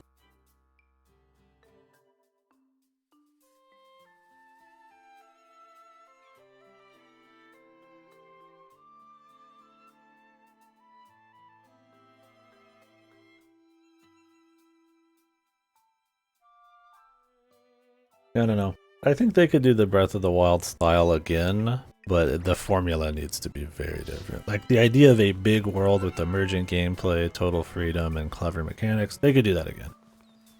Shrines, Koroks, the way the gear system works, the lack of meaningful upgrades, and like refreshing up of the mechanics, you know, after you like the tutorial, like that stuff probably needs to change.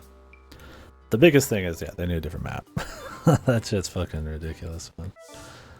What kind of adventure? Who wants to adventure in a place they know very well, right? It just doesn't make sense. It works in like Yakuza because it's more about what you do than where you are.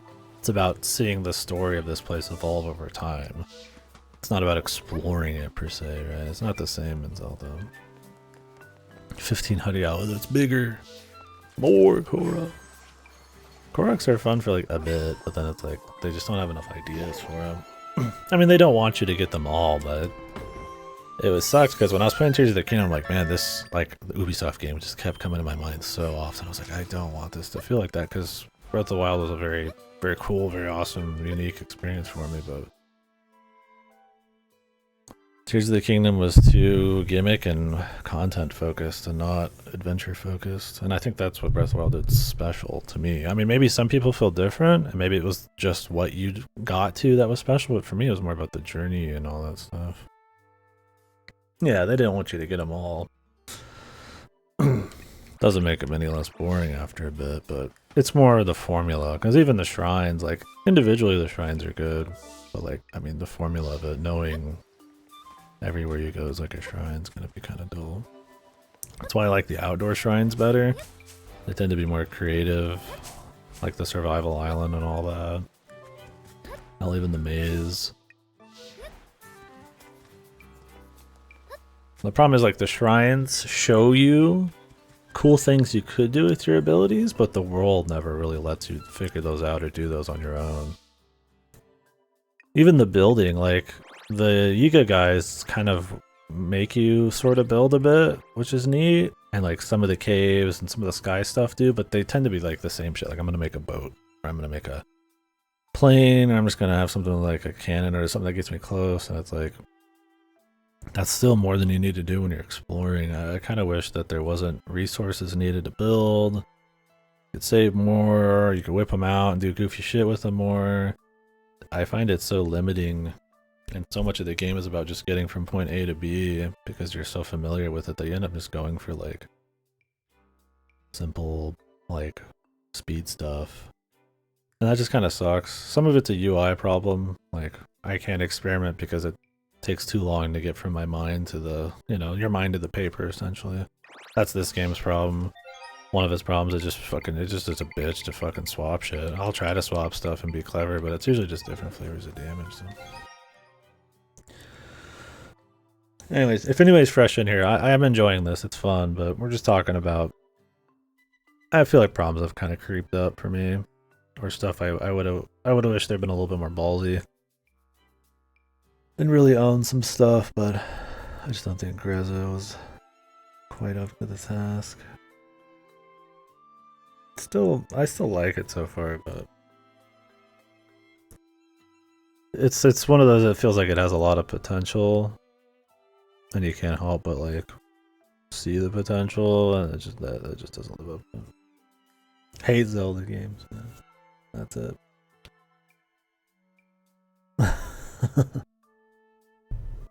Yeah, that too. I mean, some hold up, alternate recall. It's a skill.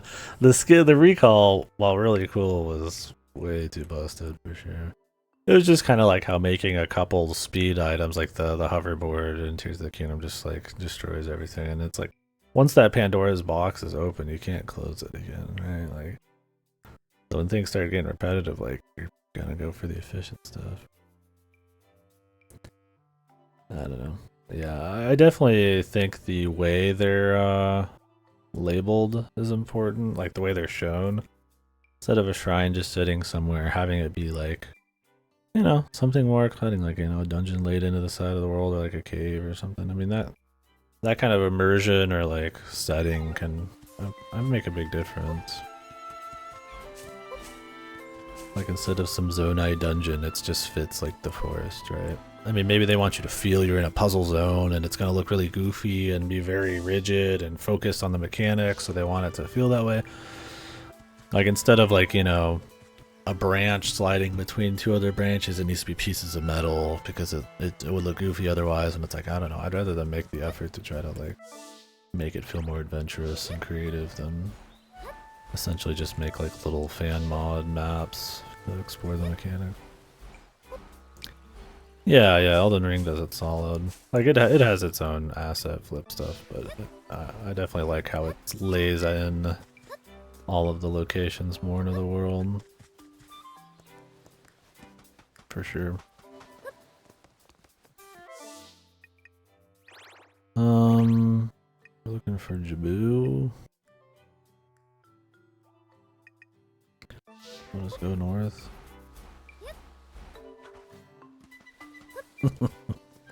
Yeah.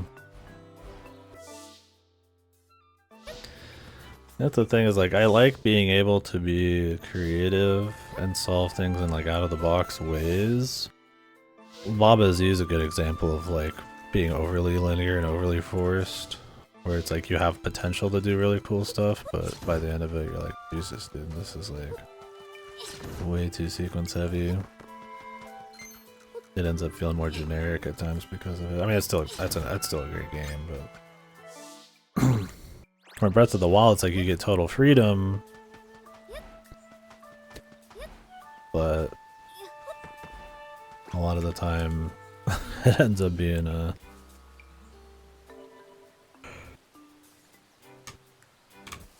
too easy to just invalidate everything, and they don't do a good job of like.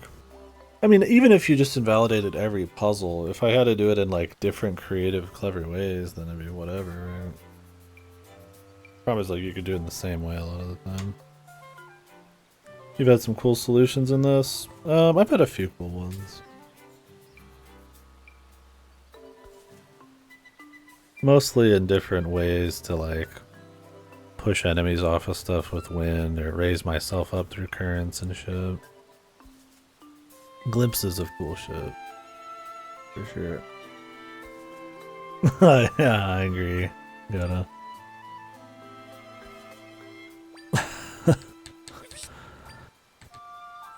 The open back link. Or ninja outfit. I don't think I've used bind for many puzzles. I use it to like cheat moving around. I'll move stuff and enemies. I guess I do use bind. I don't use the hold very often though, because you can't really trust the AI to do anything worth it.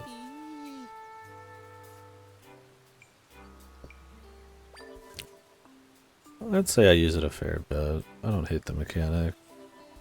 Once again, I don't think it lives up to what it could be, but I mean, I use it. 3 pieces of bubble kelp.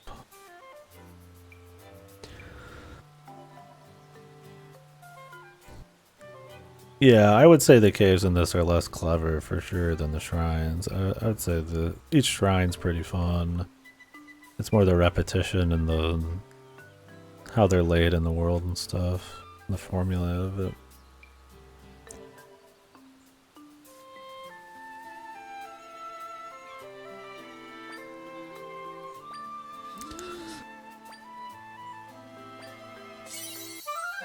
I don't know. I feel like I've used it probably a average amount. I should use it more in combat. I don't really use it as much for puzzles that don't require it. I don't find it as impressive as I did like the walking on walls thing and Link Between Worlds, but it's okay. I mean, it's there. Like I said, it's another like potential versus what you get thing. So.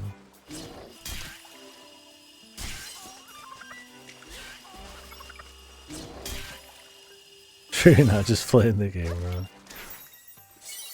Nothing says freedom like playing the game wrong. Low button presses. How many QPUs are you on?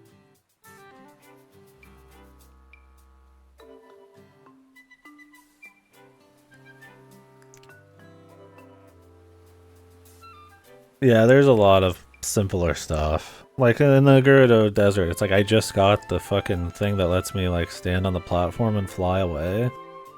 And I'm like, why don't I just fly through this room? Or why don't I just crawl up here with the Crawlchilla? And then I do. And I get a lot of joy in breaking puzzles and doing them in out of the box ways. The problem is when they expect you to, but they don't have the foresight to know that you're gonna just do it the same way every time, possibly. Like if you break them in Tears of the Kingdom. For me, it was less breaking puzzles in Tears of the Kingdom the same way every time. It was more breaking traversal. Like, wow, a game with fucking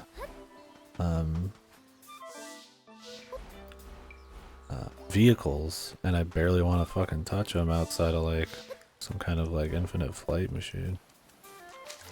Oh, the reverse bind. Oh, okay. Yeah, no, I don't use that too much. I gotcha. Okay, yeah. I was like, I don't know how you don't use bind even a little bit, but I gotcha. Yeah. For sure. Reverse, like I said, the problem is there's just like you have to attach yourself to something, and there's not enough things that move in beneficial ways. Because so like when they introduce it, it's cute because it's like platforms are auto moving above you, but it's like usually you're just dealing with like enemies, right? It's like, well, what am I gonna do with an enemy? Like, okay, what is it gonna? Yeah, it doesn't do anything for me, right? It's great with the Crawlchilla because he always goes straight up in the air. I know exactly what he's gonna do. But like a moblin that's just walking around. I mean, it's cute that it's there. It doesn't hurt, but it's definitely not as cleverly used as I'd like. Platform Thwomp plus reverse bind. It'd be cool to get high. How do you like move around after that though? The mess with it.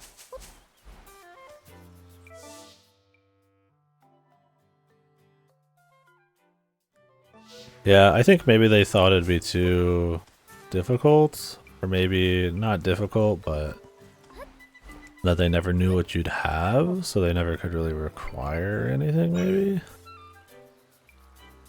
But I mean, you could just put environmental stuff, like they did in the tutorial, where they just have something moving in the air,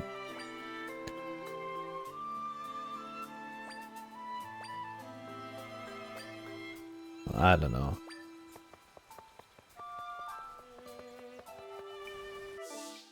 Yeah, oh, cheese rolls without Crawlchilla. Gotcha. Yeah, there's probably ways to do that for sure.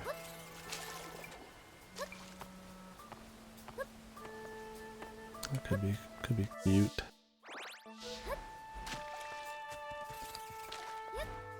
I'm just supposed to go meet the different Zoras.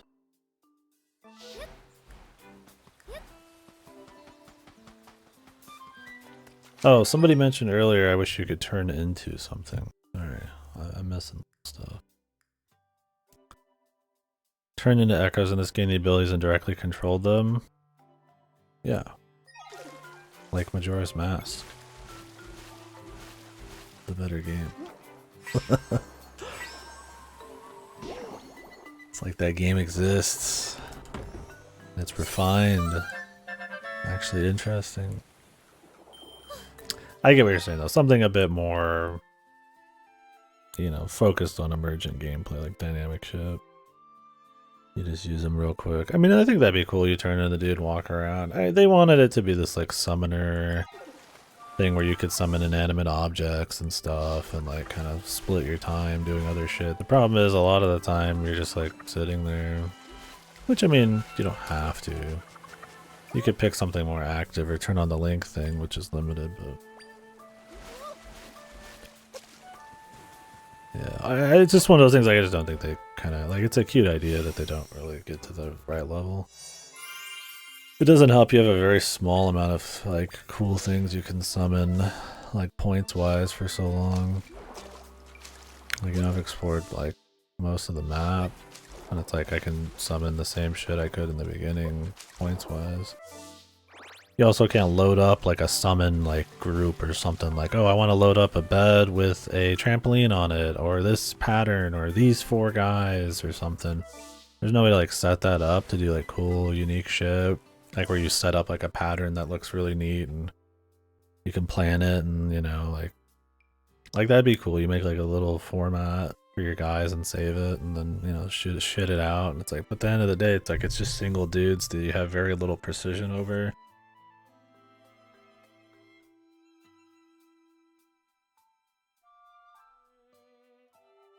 Yeah, I try to use them, but it's like most of them just suck. It's like, why sit there and watch a snake, even if there's 4 of them, beat a guy down for 10 hours when I could just watch the Lord of the Moblins kill him in like 2 seconds.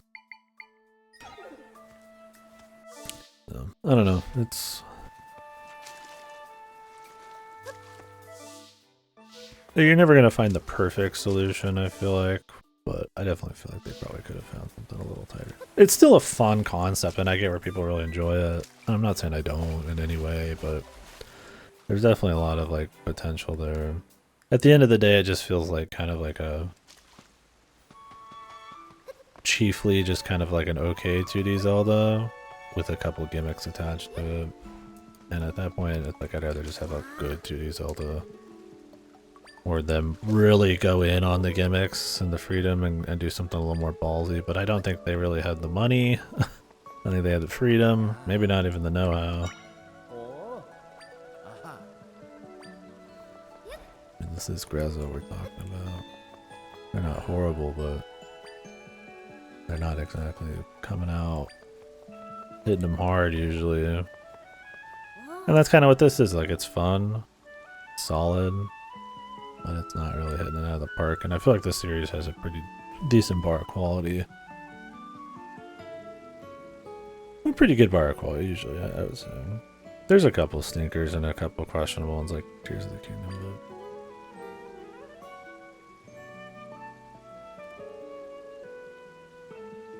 But yeah, the echo blue. And the thing is, like, the more echoes you get, it ends up being more of a pain because you're, like, looking around and it's like, oh shit, you know, where the fuck are these guys, right?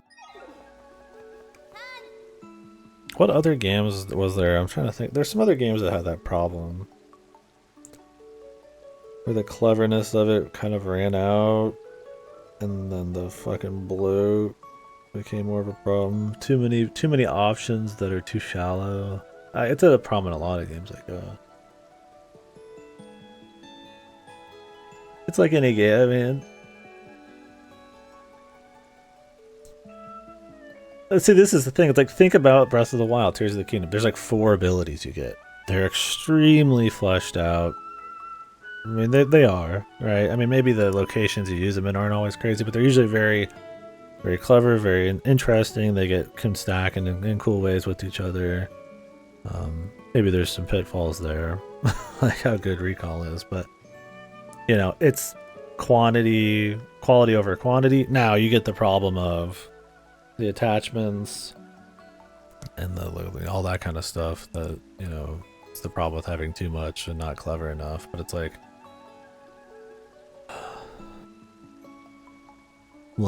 it's funny because it's like it's extremely focused on not giving you new mechanics, but just like giving you very strong early mechanics.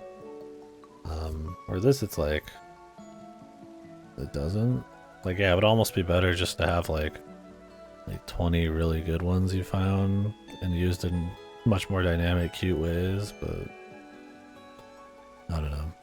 Maybe not. Maybe some people really like finding their own little way to beat up a guy that takes 20 hits in slightly more time. I mean, it'll be the last Zelda game on the Switch for sure. Switch 2's like next year, mid to late year. Yeah, I Tears of the Kingdom is like a year or two old, so I'm sure they're well on their way already, but I don't expect it to be, yeah, for a fair chunk into the Switch 2. Now I think you might see some remasters and remakes again because they like to get that money. So yeah, water guys, electric guys. It's like that's kind of my thing. Is like it'd be cool if you could create like a combo and just like shit it out, but everything's too expensive and too unwieldy to even set up. It's like, oh, I could do the frog and then put the electric guy out, but I could only do like one frog, and then I can't even afford the electric guy, and I have to menu for 10 hours to do the whole thing. It's like, I don't give a fuck. Pull out the moblin level 2, right? Like, who cares? It's like, why are summoners fun in other games? Probably because you don't have to fucking manually set up your fucking summons every time. Like a Diablo summoner just shits thousands of skeletons out or something. I mean, it's not going for anything clever, but passive gameplay like that can be fun. I mean, you just don't have a fucking nightmare menu getting in the way. No, maybe not nightmare. I mean, I don't want to overblow it. Like I said, I enjoy it, but I don't think they were very daring. It seems daring when you look at it on the surface, but you play it for a bit, and then it's actually pretty. Keeps it very close to its chest. I mean, just look to the music and I'd say the visuals, and I feel like that kind of feeds into how I feel about a lot of the game design too. Yeah, I would say it's gonna be the last Zelda on the Switch. Switch 2, no. I mean, Switch 2 is gonna be like a decade console again, right? Yeah, I'm curious what they're gonna do. I don't think we're gonna see a traditional 3D Zelda. I think it's gonna be closer to Breath of the Wild. They've said they are interested in that. Maybe criticisms of Tears of the Kingdom, which there's not many unless you're actually talking to some of the fans, but they got glowing reviews and shit, so who knows how much they care about that kind of feedback. Who knows if it's going to be very different, but I would be down for another Breath of the Wild one. I just want it to have I want it to be a big shakeup in the formula. OT remake? I mean, I could definitely see there being a remake or two beforehand.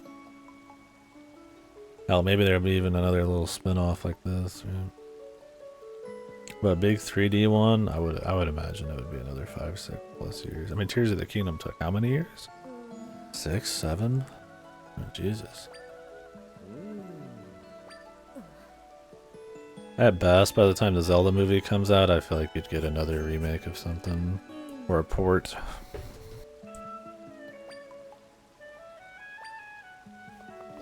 They've already remade Ocarina of Time. I mean, they do it again. Nintendo loves to fucking remake and port fucking games that aren't even that old.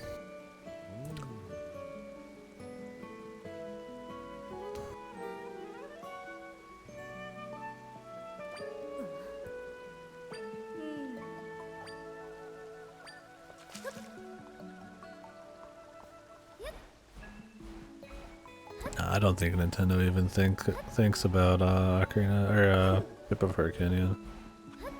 Maybe how much they want to sue them. That's about it. They've remastered it. Yeah, like a full ass remake, like even crazier graphics. I mean, Nintendo doesn't really do like They don't really do remakes that are like reimaginings very often. They tend to be like just visual overhauls. Like, I mean, maybe they would just do that again. I feel like Link's Awakening is probably your largest remake, and I mean, it's not quite a reimagining, as it is just a very different code of paint. Ship of Harkinian is a backwards engineered, I don't remember what it's officially called, a PC port of Ocarina of Time. I don't think Nintendo would think about them at all. Like I said, I think if anything they'd want to just sue them.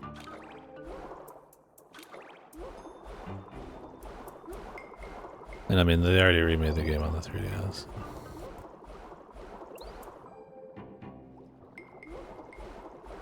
Yeah, it is good.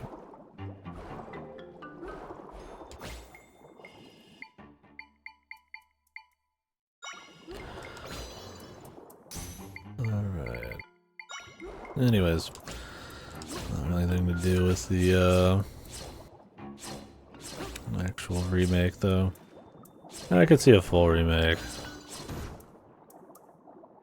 Yeah, reimagining of it's Ocarina of Time but bigger. I mean, they've done that with Link to the Past like fucking 10,000 times, I feel like. I don't want remakes either, I want something new. Yo, the sages, bro, they're gonna be like your buddies and they're gonna run around with you as ghosts. I want Sarah to run around with me and she's constantly playing the ocarina. And then Impa's there with her like diamond tits. And she's like throwing nuts at dudes and shit, you know? It'd be epic, man. Fuck your remake.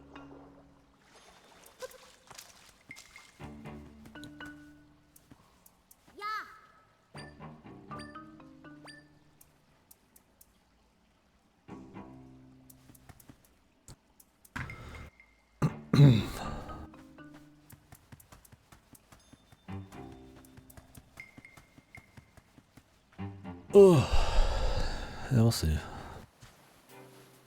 I don't know. I think they freshen up the formula more than most franchises do. I respect them for that. Even this is mixing things up enough. It's not just another 2D Zelda.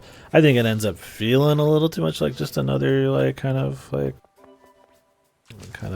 iffy executed 2D Zelda, but like the intent is to be a little bit more fresh, right?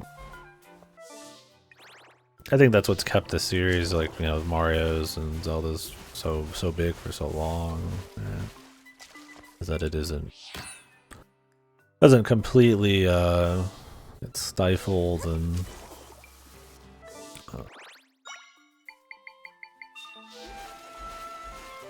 overly repetitive. I mean, New Super Mario Bros. was a criticism of those, right? So they got shit for that, but usually you don't see that as often. So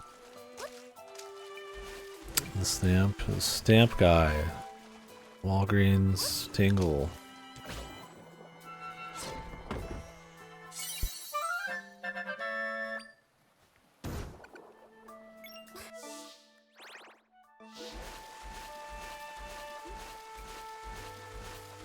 Night Outcast. Yeah, I'll be taking a break here in a few minutes. Get some grub.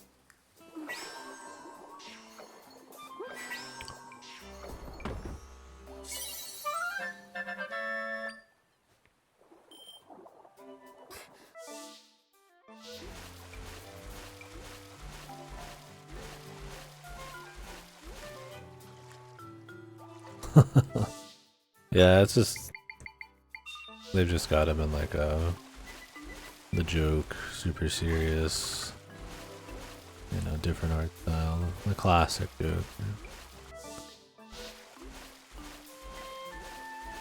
I'm swimming through this water looking for shit.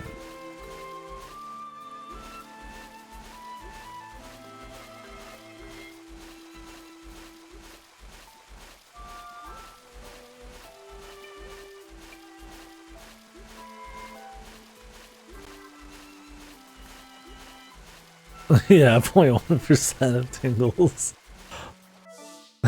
It's funny because like it really is like the more soulful part of the game, but it just comes across as like a budget tingle, man.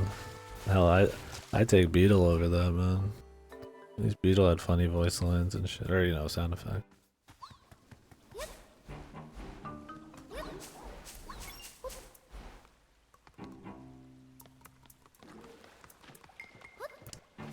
Beetle was in the Soul era.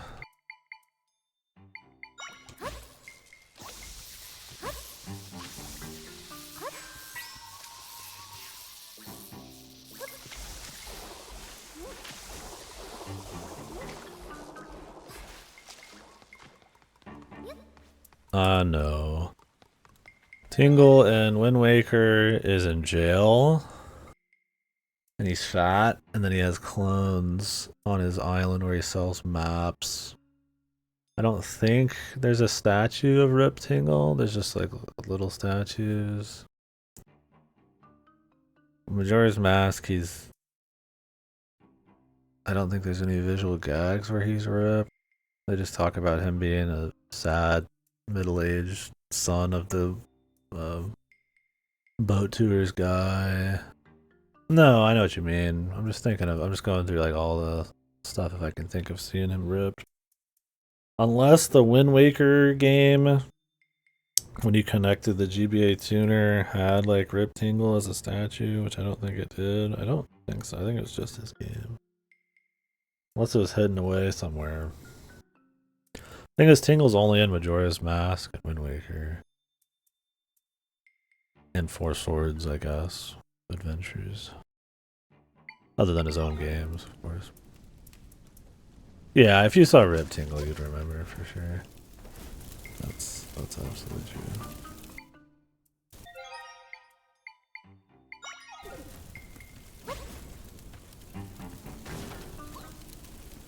Now, Rip Tingle's in his games, from what I understand. I have a picture of it, and I assume it's from the game. I never, like, confirmed it, but...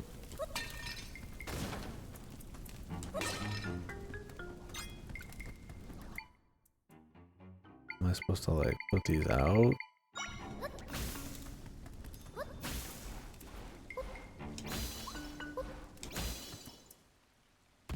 Damn. Daring. I can separate reality from fiction.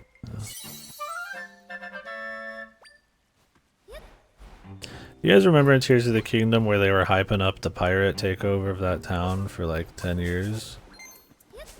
And whoever was like, you know, I saved it for like almost the entire game, and I was like, this is gonna be some cool ass shit, dude. And then you get there and you just kill like 20 guys in a town, and that's it. I was like, we're gonna go out, and there's gonna be like a pirate bit, and we're gonna have to make boats. There's gonna be like a little story, and it's gonna be kind of like its own little separate dungeony thing. And then it just wasn't anything,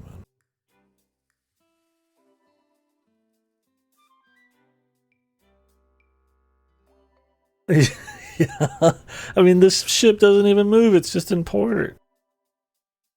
Oh yeah, the bring me thousands of minerals, dude. I'm just like, drag some fucking lumber out there. MMO players, yeah. MMO players already fucking mind fucked. Yeah, I don't know. What a lame thing. They kept hinting at it. I'm like, Jesus, dude, this must be awesome. But all it was is they just put all those hints there because they had no faith that you'd ever show up. Yeah, it was pretty lame, man. I was excited for like that's what I was thinking. I was like in my mind, I'm like, oh, some exciting, cool like little event where I'm gonna use the mechanics in a different location and go somewhere fancy off the coast, and it's just like, nope, nope. That's what I wanted the whole game to be full of, and it's like, well, maybe they can't do that normally because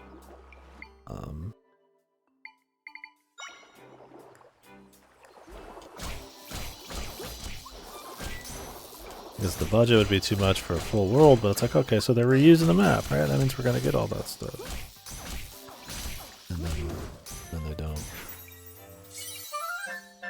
I mean, it's like, God, I would have even not minded the 20 dudes killed if it felt more like I was running through like an interesting town stealthing and shit. I tried making it this like stealthy, clever trip through this place where I was kicking ass and stuff. And I was like, it ends up just being a mosh pit by the end of it anyways. Don't they just like spawn some goofy assholes in there at some point?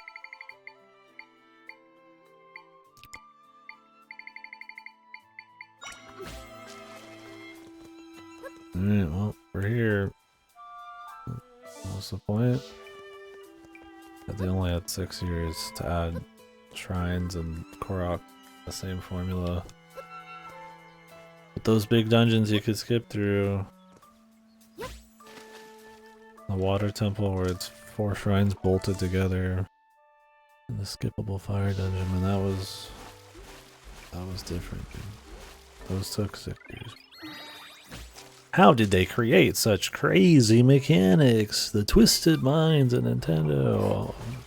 Developers can't even figure out how they did it. 1.5 shrines at most,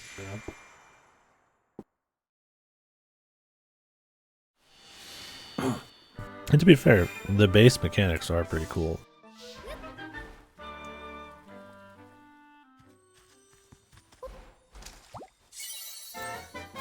It's the usage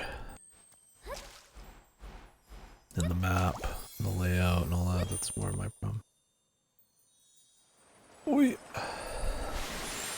And people being like overly impressed with the vehicle stuff. I had played Besieged like 2-3 weeks before that, which is far more complicated, but completely dumps hard ass on Tears of the Kingdom's vehicle creation. Now, it's very difficult to make stuff, it's very intense. So, in a way, Tears of the Kingdom's vehicle stuff and how accessible it is pretty cool, but there are so many other limitations and so little objectives to use them in that it kind of didn't really matter. A lot more fun with Besieges. Yeah, this is the one I was thinking of. This is like all chicks, too.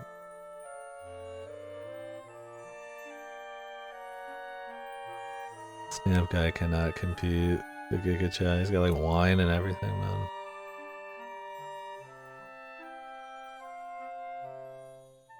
There's like a dog who wants him. Yeah, he's a sex icon.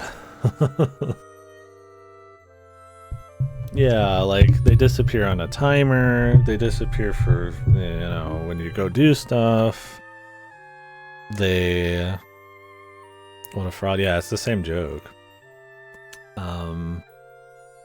And then they cost resources. And the thing is, it costs more resources the bigger they are. But the bigger they are doesn't necessarily mean they're more useful. So it's like, oh, you want to make some giant penis you fly around in at max speeds and just have fun with? Well, that's going to cost you like fucking a shitload of grinding. I'm like, well, fuck it. I'm not going to use it then. I'll get the shitty horse or go make a fucking hoverboard, man. A hover bike. It's just like, why do they cost anything? What's the point? It's just bizarre, man.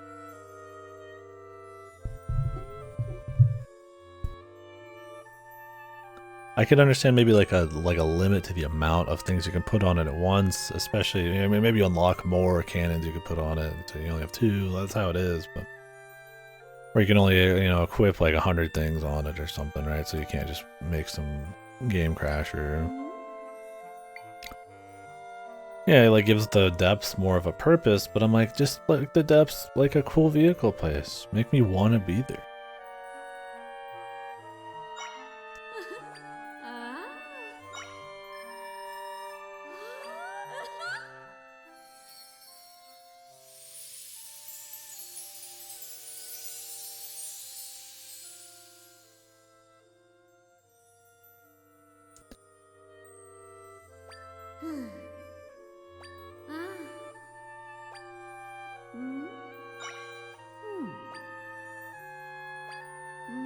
That's all of them? I just got the max. The max is 5. Great. No, really, that's awesome.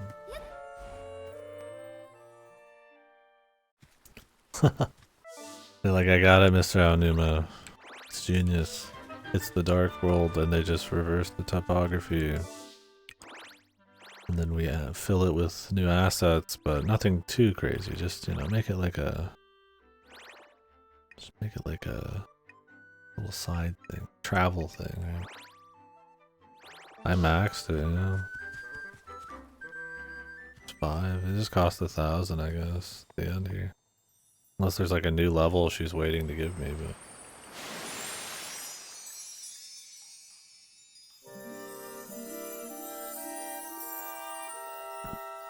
A side quest spawns here? What the hell? How do you even know when it happens?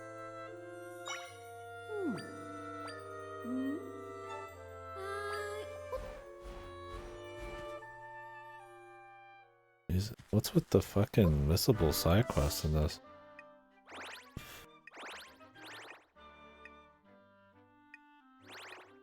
I mean, like, in other Zelda games you might just miss shit, but going somewhere and then having something appear there at an arbitrary point later is like...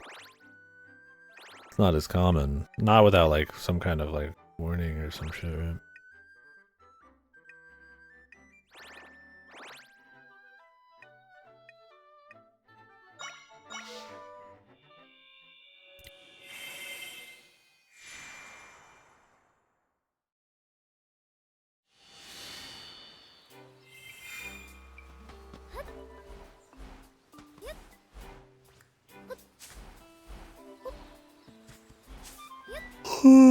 My brother's gonna show up here probably in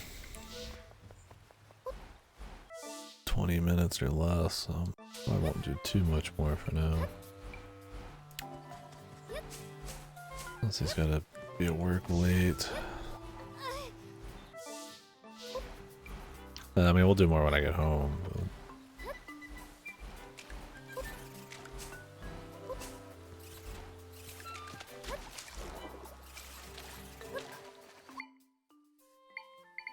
Yeah, like drop something on here.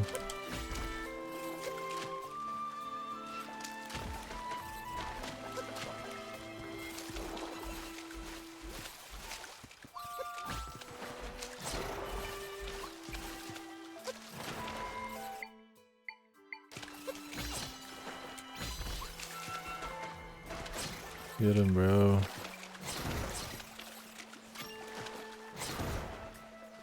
There you go, mate. Is there any reason to get to the top of these? I thought there was when I saw one of them, but then there's like 2. Oh, God. This guy.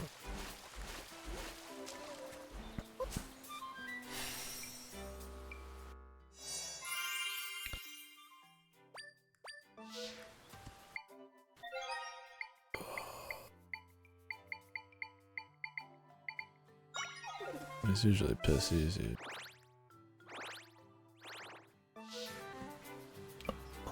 But I fear him anyways. His water area might just be full of like menuing.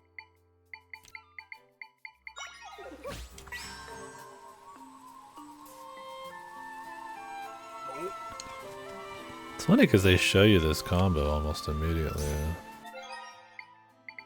They must have just been really like proud of like the Cultula thing. It's one of the more like sequence breaky deals, but there's not much else like it though. I mean, there's like some stuff kinda, but...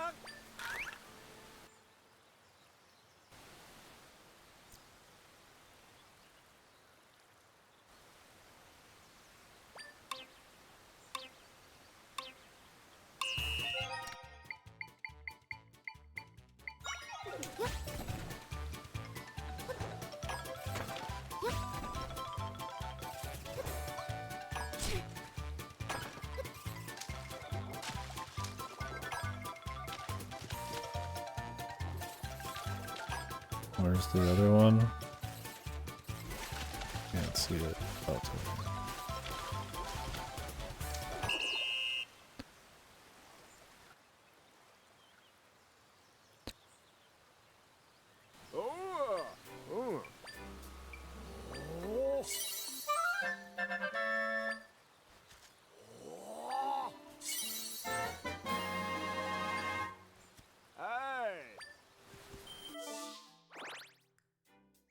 So what's the general buzz on this been? They got pretty good critic reviews and stuff.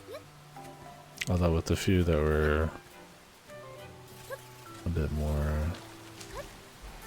tough on it, but I usually don't care too much about critic reviews. And as so far as it's some of the earlier reception, it's kind of interesting and what a lot of people point to. Like, not enough people do care, though. Sometimes it's interesting to kind of keep up with it. I tend to find it's too generous a lot of the time. We're on a like 6 to 10 scale. Yeah, it might be like that, where it's like one of those that kind of like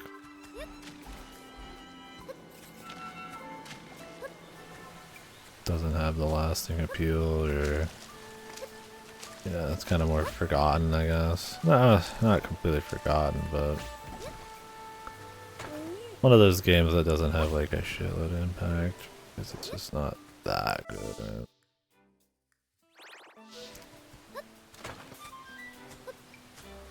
But seeming like it, maybe. Who knows? I mean, I could see that.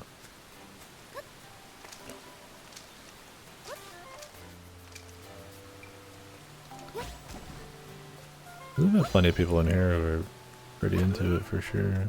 Which I don't think is wrong. I mean, there's cool stuff going on here.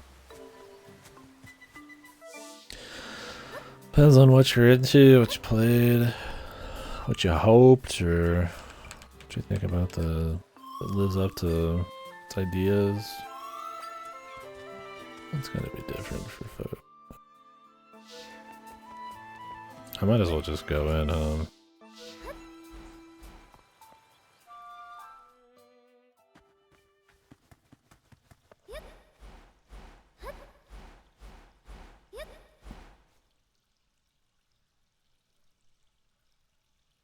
Oh yeah.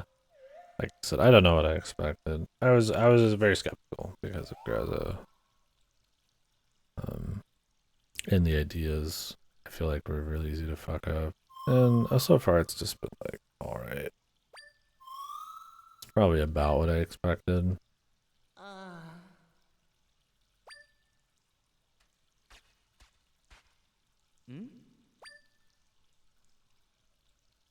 I mean, obviously, I hope for it to be way even better. I mean, I always hope for everything to be pretty awesome, unless it's like, I already know it's not going to be, but more point from other reasons, like,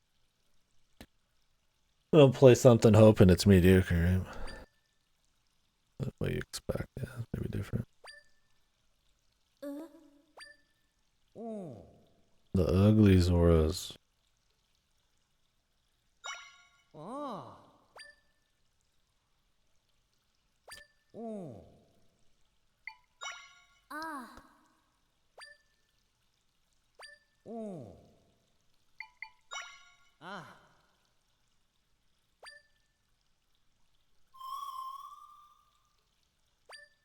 Yeah, it's not like it's not like Phantom Hourglass or some shit. Right? Like I said, it's just like a mediocre 2D Zelda so far, with a couple cool ideas that kind of keep it fresh and modern-ish, different visuals, I guess, to spice it up for you. On top of everything else, if you care about that, and I mean that's kind of the end of it for me.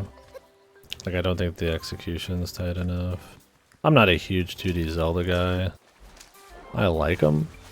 I don't like hate them, but I tend to find they feel very samey and forgettable.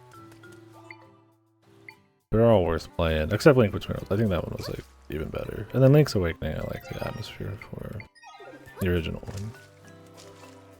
I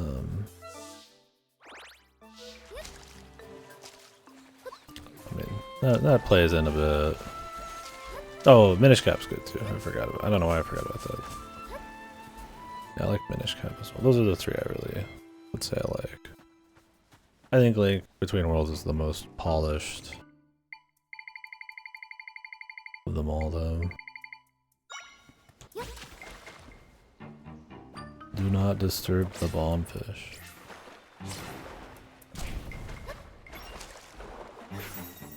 I now have bombs. I know.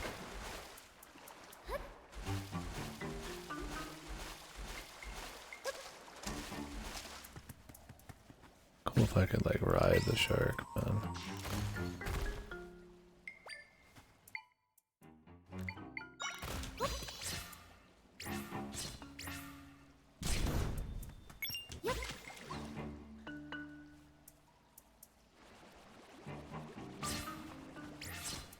He's a unit, dude. He just hangs out where he shouldn't be.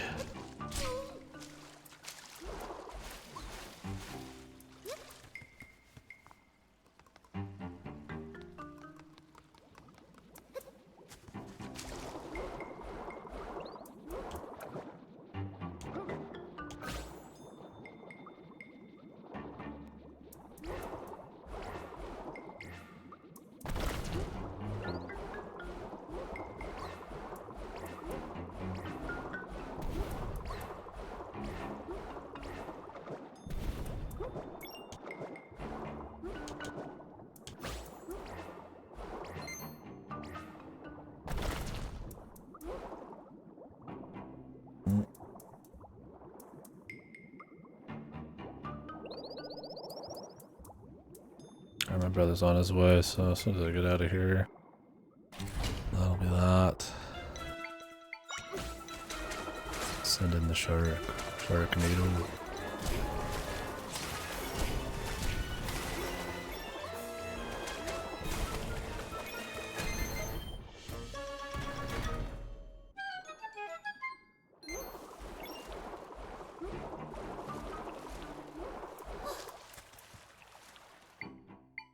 Can I light this on fire?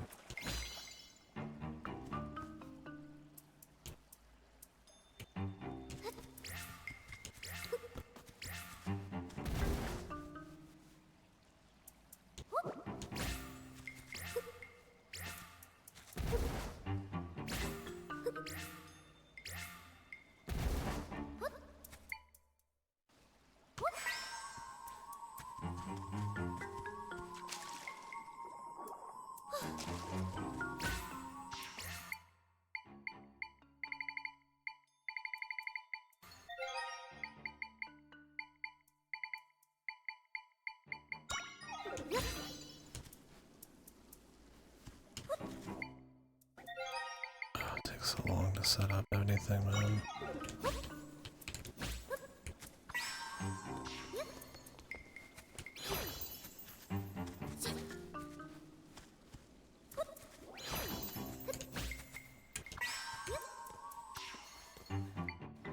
Can I light this on fire, bro?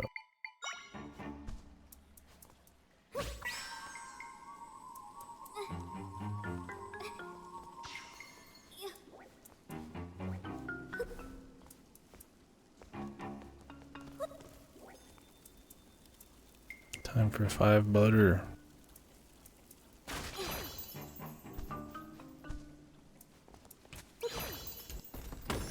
Maybe 20? No, don't worry. I don't know if there's much more to buy for me, but I can buy potions, I guess, which you don't need.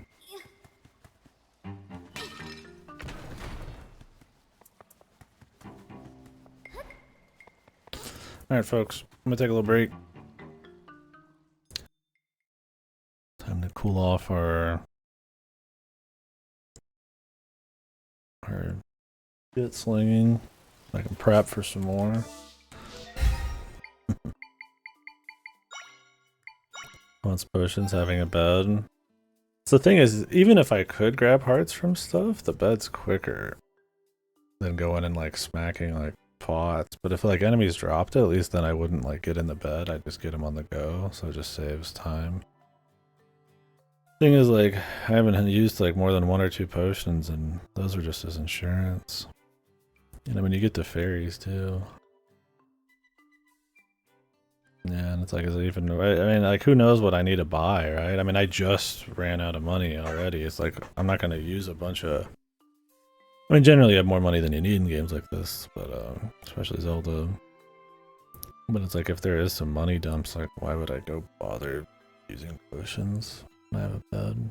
I mean, I keep like 4 or 5 on hand for bosses, but outside that, it's like, you don't really need them. Anyways, I'll be right back. And you have to go to like a certain location to mix them. Well, I won't.